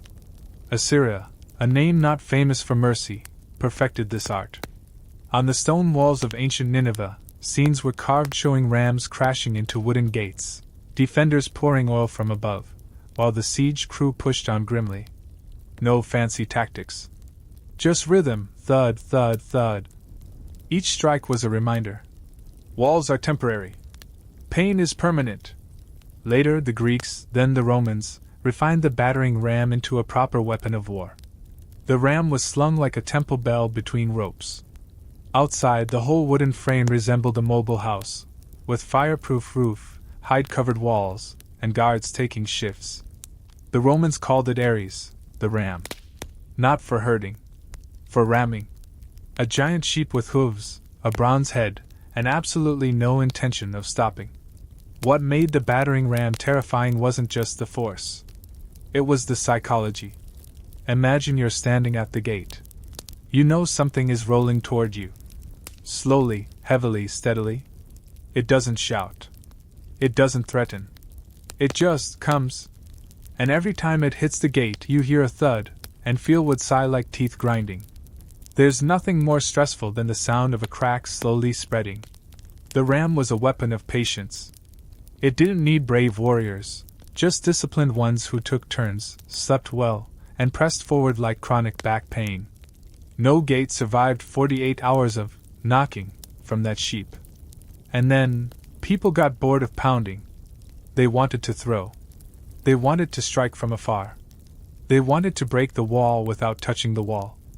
And so the catapult, whose story will come next, emerged from the shadow of the ram, then rose above it, flew farther, flew higher, and landed hard. Battering wood against walls was yesterday's business. People began to want to sit still and make city walls explode from afar. They wanted to hurl stones, fire, and anything heavy enough to shatter belief. And thus the catapult, the first machine of pain with a trajectory, appeared. Its origin? Possibly from the Greeks in the 4th century BC. Specifically, a man named Dionysius, tyrant of Syracuse. A not-so-tender patron of applied science. He hired the best mechanics. They didn't invent the iPhone, they built something called the catapultes, literally. To throw down from above. This weapon didn't demand muscle. Just knowledge of how to twist rope and set an angle. A piece of wood. A U-shaped frame. A bunch of cords twisted from animal sinew. You load the projectile. Pull the release. And then, boom. A rock flies into the air, arcing like the fury of a wind god, then crashes into a wall, a house, or someone's skull. The catapult wasn't like the battering ram. The ram had to get close. The catapult didn't bother getting close. It could sit on a hill, silently, firing shot after shot. Each stone a letter written in kinetic contempt. The catapult opened a new kind of war. One side launches, the other clears corpses. Alongside the catapult came the ballista, a weapon that looked like a giant's crossbow. If the catapult threw stones, the ballista launched bolts, arrows the size of fence posts. Constructed like a bow, but powered by twisted sinew cords generating torque. One shot from a ballista could pierce through 2 rows of soldiers. Not with a graceful arc. The ballista flew straight. To pierce. To drive itself into anyone standing in the wrong place. From Greece to Rome, these machines grew more sophisticated. They had wheels. They had angle measurement systems. They had wind-up mechanisms precise as clocks. They could be dismantled for a nice, siege picnic. The Romans loved their ballistae. They brought them across the empire like a beloved pet that shoots things. Placed on fortress walls. On wagons. Even on ships. On some sunny days, a catapult might land a shot on an outpost 200 meters away. And the guard disappeared. But don't assume everything went as calculated. The catapult was a humidity addict. Wet cords meant weak shots. Warped wood meant off target. A cracked axle? Everyone says goodbye. The ballista, too. Beautiful, but temperamental. It required someone who could measure force, wind, and distance. Not everyone masters crash course physics in the middle of war. So on some days, the whole army would load, aim, and miss into a bush. All weapons have flaws. But every flaw meets a fix. The ancients didn't give up. They improved. Multi-layered sinew cords. Rebalanced weight distribution. Built 360-degree rotating bases. Fired at night using flaming projectiles. And most of all, they invented psychological warfare.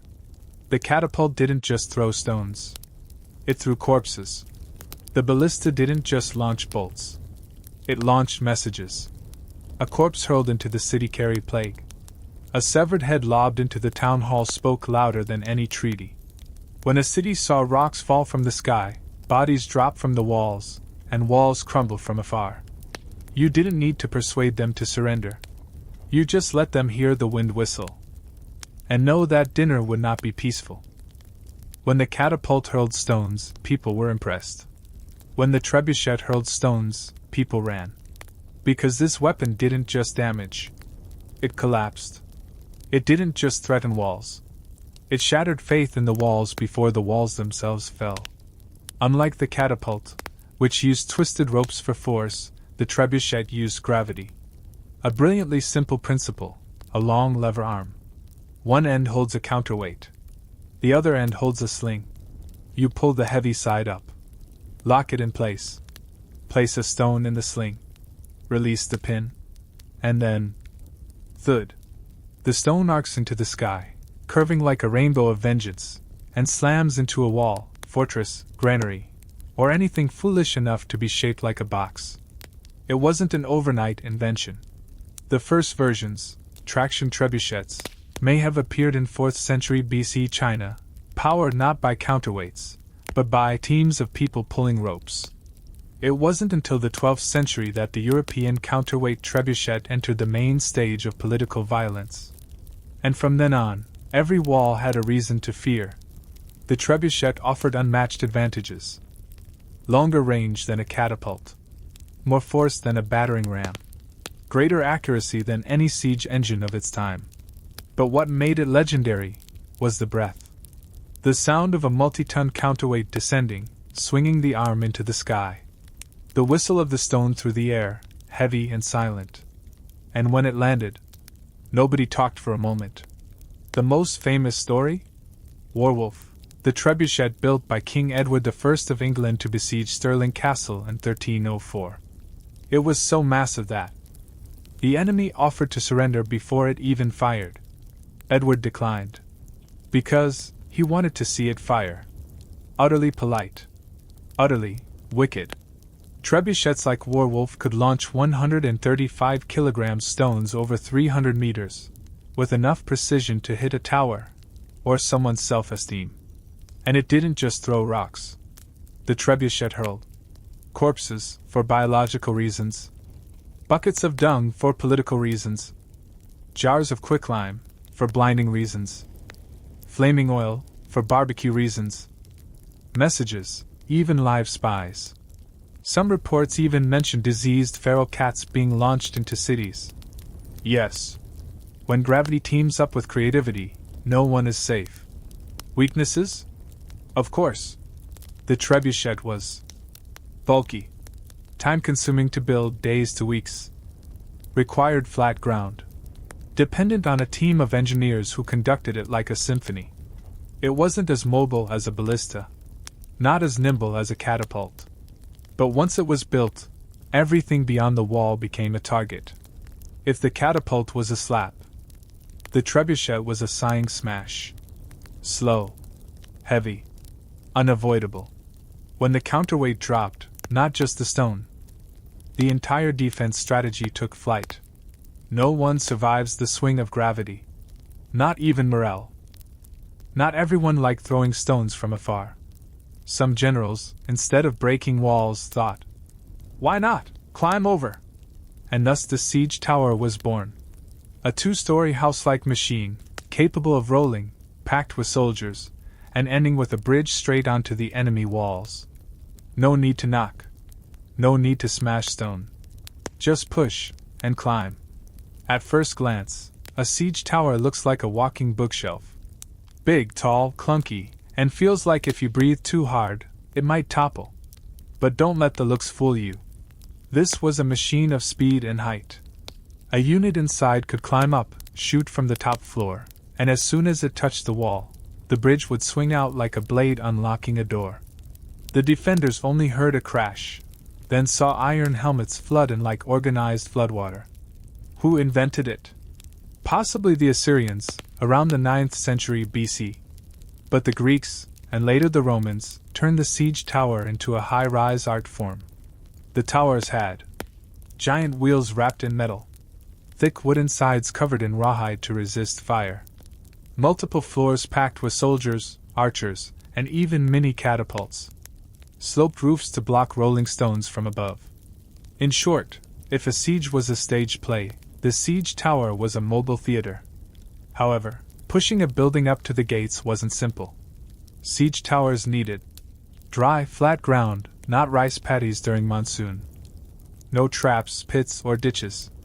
Troops brave enough to be a little dumb. Because as they push, they were getting shot at, scalded with oil, bombarded with stones, like moving house during halftime at a rugby match. Perhaps the pinnacle of siege tower glory was Heliopolis, the city taker, built by Demetrius Poliorcetes during the siege of Rhodes in 305 BC, over 40 meters tall, weighing 160 tons, 9 floors, equipped with catapults, ballistas, shields, and the terror of a groaning wheel echoing across the battlefield. But like all too big to succeed projects, Heliopolis broke. Not from enemy walls, but from ground too weak to hold it. Lesson: when building a siege tower, don't forget to check the geology. Flawed or not, siege towers remain the most terrifying weapon for defenders. Because unlike thrown stones or breached gates, this thing brought people up close. Really close. You're on guard duty, and suddenly a tall wooden house stops inches from your face. The bridge drops. And before you can say, "Good morning," 20 lads with spears have invaded your bedroom. No need to break walls. Just be good at climbing. Defenders didn't just sit around. They dug trenches, set traps, built secondary walls, even widened moats to block the tower. Some used fire. Fire, greatest enemy of anything wooden with wheels. But attackers weren't naive either. They wrapped towers in rawhide, soaked them, smeared clay over them. It was like watching giants play chess. Only, the chess pieces screamed. The siege tower was a statement. We're not breaking your wall. We're bringing our wall and connecting it to yours. A very assertive approach. Not every war explodes. Some sieges begin with shovels and silence. No arrows. No stones. Just digging. This method is known as siege tunneling, or sapping, the technique of digging tunnels beneath city walls to make the entire thing collapse. The principle is incredibly classic. Dig a tunnel leading beneath the wall. Support it with wooden beams. Fill it with fat, straw, dry dung, anything that burns well. Set it on fire. And then, boom!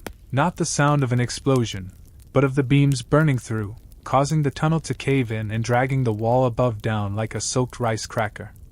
This tactic isn't new. The Assyrians were doing it as early as the 9th century BC. But it wasn't until the Greeks, Persians, and especially medieval Europe that siege tunneling reached full-blown obsession. Some tunnels were short, just a few meters. Some stretched for hundreds, branching like a maze.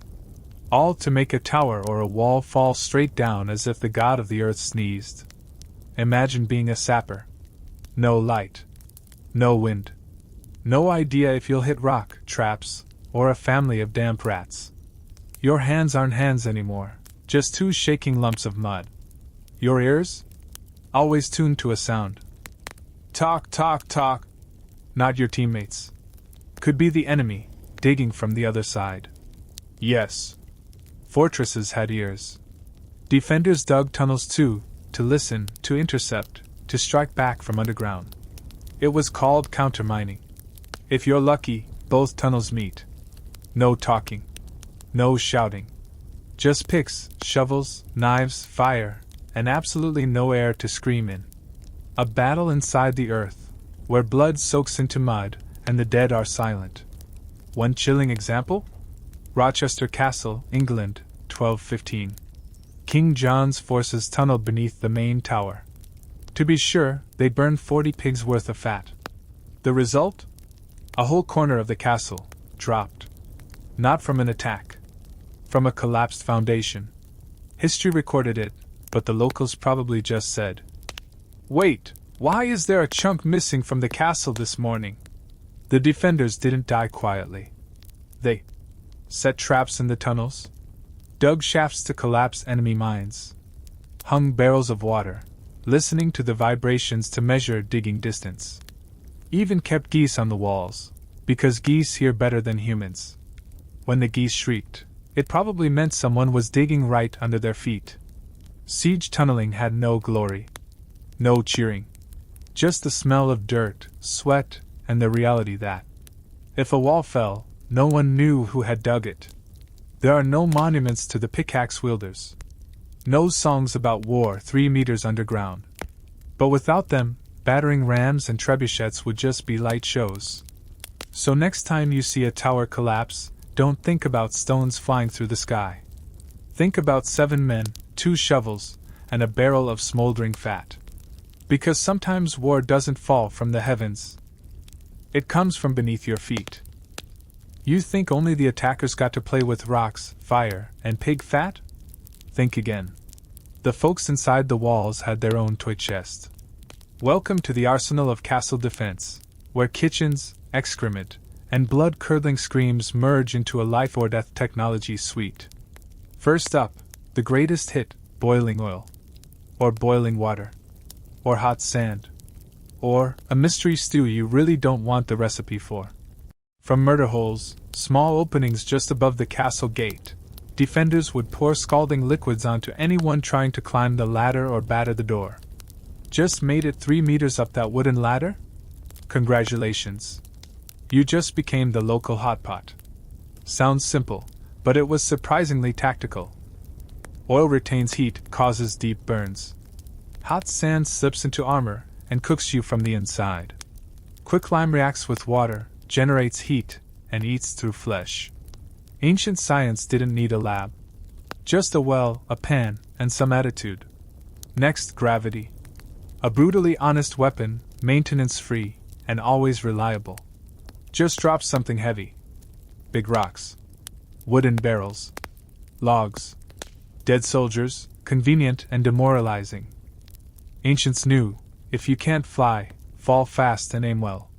Big castles often had built-in traps. False drawbridges. Double gates, once you're in, both ends lock. Spiral staircases, forcing right-handed swordsmen to fight uphill with disadvantage. Think ancient fortresses were just stone and towers? No. They were architectural riddles designed to kill you slowly. Enemy got too close? No worries. Defenders used pikes, scythes, and hooked poles to pull climbers off ladders, push siege towers back, jab at anyone not fast enough. No fancy gear needed. Just a long stick and ill intentions. Sometimes psychology did the work. Some castles hung enemy corpses outside the gates or flung stones back using the attacker's own catapults. The message? Thanks for the delivery. We didn't order this. And then, there was Greek fire, if you were lucky, or unlucky, enough to live in the Byzantine world. This was a liquid flame that didn't go out, even in water. How did it work? No one knows. The formula was lost. But the results? Ships burning. Troops burning. Walls burning. Hope burning. Some even mounted it on hand-pumped nozzles, the original flamethrowers. Short version, if you hear a whoosh and it's not raining, start praying. And finally, the defender's most important weapon, time. Every passing day is a day where the enemy runs out of food. Disease spreads in their camp. Morale cracks under whispers. Allies might arrive. A smart castle doesn't need to fight back. Just hold. And maybe toss some flaming dung into the enemy camp, for morale. Defending a fortress isn't glorious. It's damp. It stinks.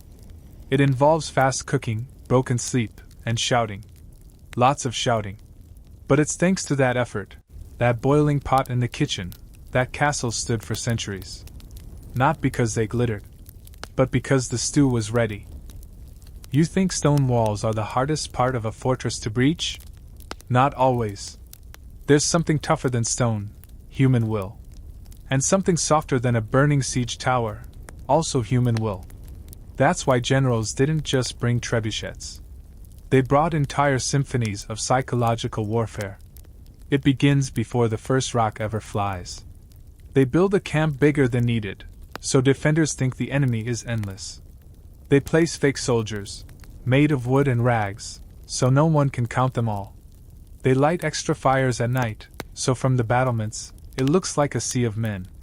The more lights they see, the less hope they feel. And when the trebuchets are ready, the first thing launched isn't a rock. It's a message. But not written in ink. Written in human heads. Heads of envoys. Heads of captured soldiers. Heads of nobles whose faces were once familiar. All delivered in a perfect arc, sailing over the walls, landing in courtyards.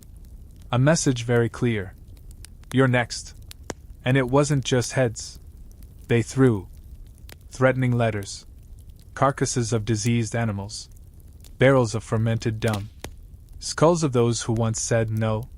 You're eating dinner, and a rotting goose foot lands in your soup? No trebuchet needed. Morale just shattered. Sound was also a weapon. Catapults whooshed. Trebuchets thundered. But worse than noise was deliberate silence. When the machine is loaded, but not fired. When soldiers line up, but don't advance. When someone chuckles in the dark, and no one's told a joke. Silence makes defenders ask, what are they waiting for? What did we miss? And not knowing is the fastest way for a wall to crack. There was also the art of performance. Some generals would let prisoners escape back to the fortress, carrying fake news. That reinforcements were crushed. Allies had surrendered. The city's leaders had betrayed them. The prisoner escaped, but in truth, they were a well-rehearsed actor. A few whispered words, and the whole wall begins to crumble. Another tactic, pretend to retreat. The attackers pack up, burn the camps, leave some ashes behind. The defenders assume it's over. Open the gates. Step outside. And that's when the real siege tower rolls in. No need to smash. Just lure. And if there's a traitor inside the city? Perfect. No siege. No trebuchets. Just a breeze one night, and a gate that opens a little too easily.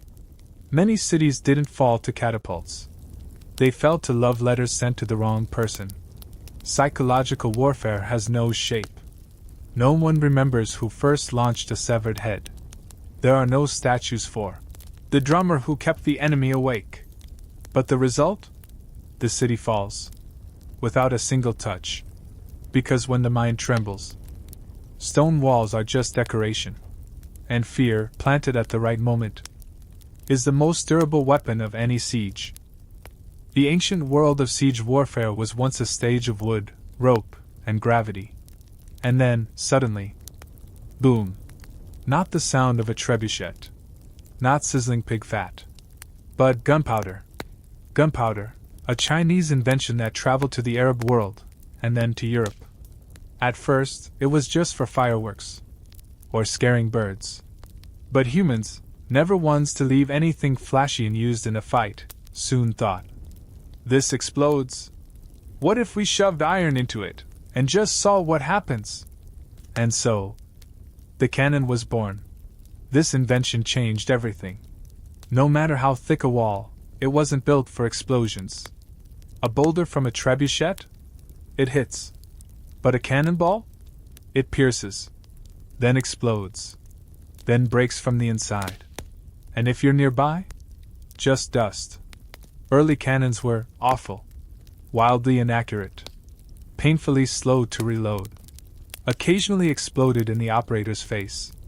But after a few scorched beards and missing noses, people got better. By the 15th century, cannons had cast steel barrels, heavy metal shot, alarming range and precision, and most importantly, one cannonball equals 3 days' work for a trebuchet. The result? Fortresses started falling. Not because they were weak, but because old designs couldn't stand up to new force. Tall, thin walls? Collapse easily. Watchtowers? Blasted off. So architecture adapted. Walls became shorter, thicker. Sloped angles to deflect impact. The Star Fort was born, like a hedgehog on its back, every point loaded with return fire.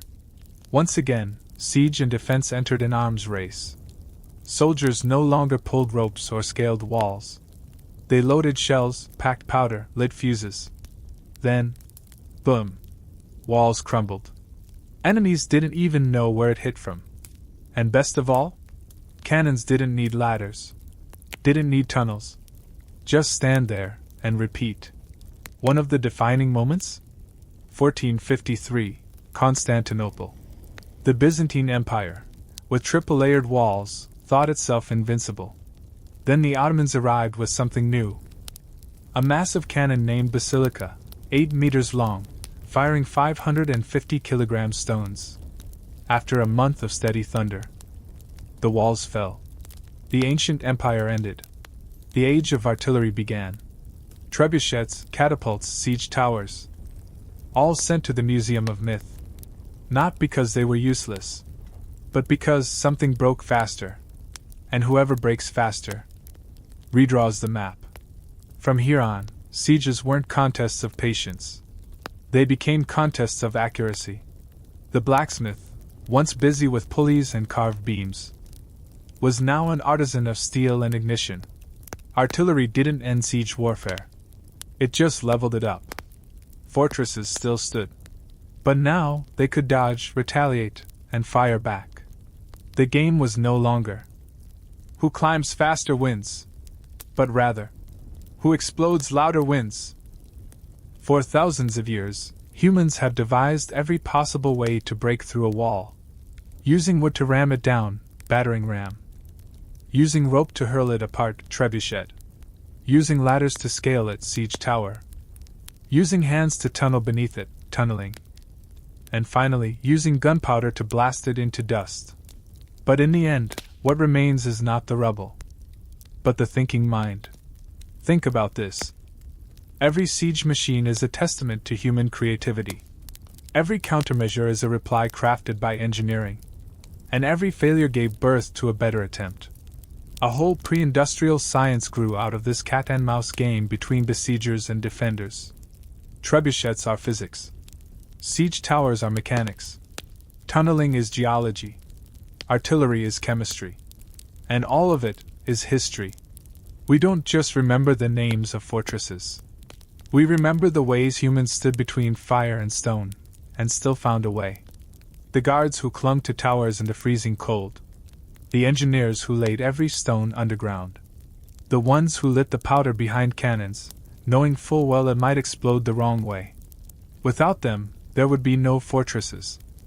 And no stories left to tell. Today, we visit those walls. Carcassonne, France. Croix des Chevaliers, Syria. Tower of London, England.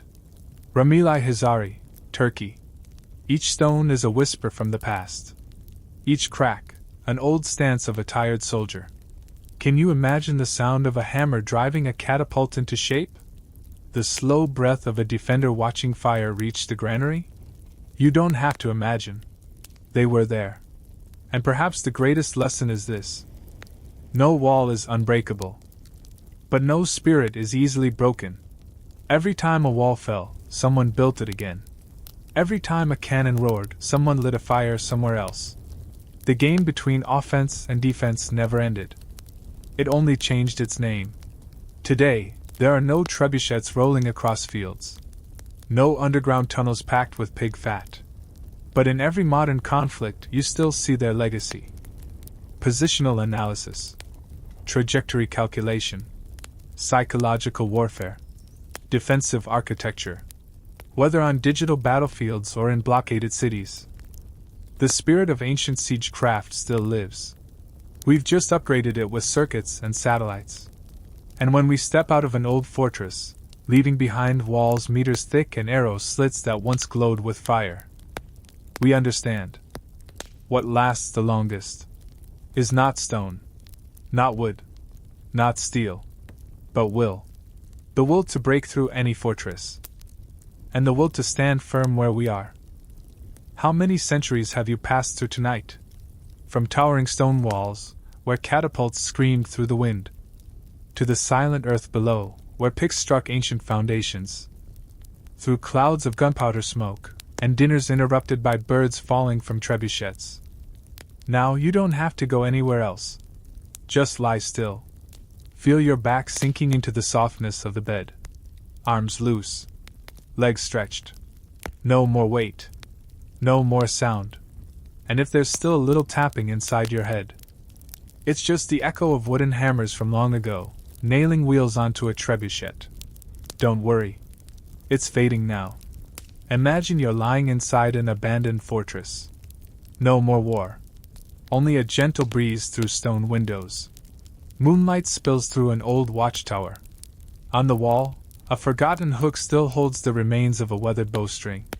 The hearth is cold, but the warmth still lingers. The stone floor is cool, but clean. And nearby, a small tent quietly waits, set up for one guest only, you. The entire fortress is silent. No sentries. No arrows. No one shouting, "Charge!"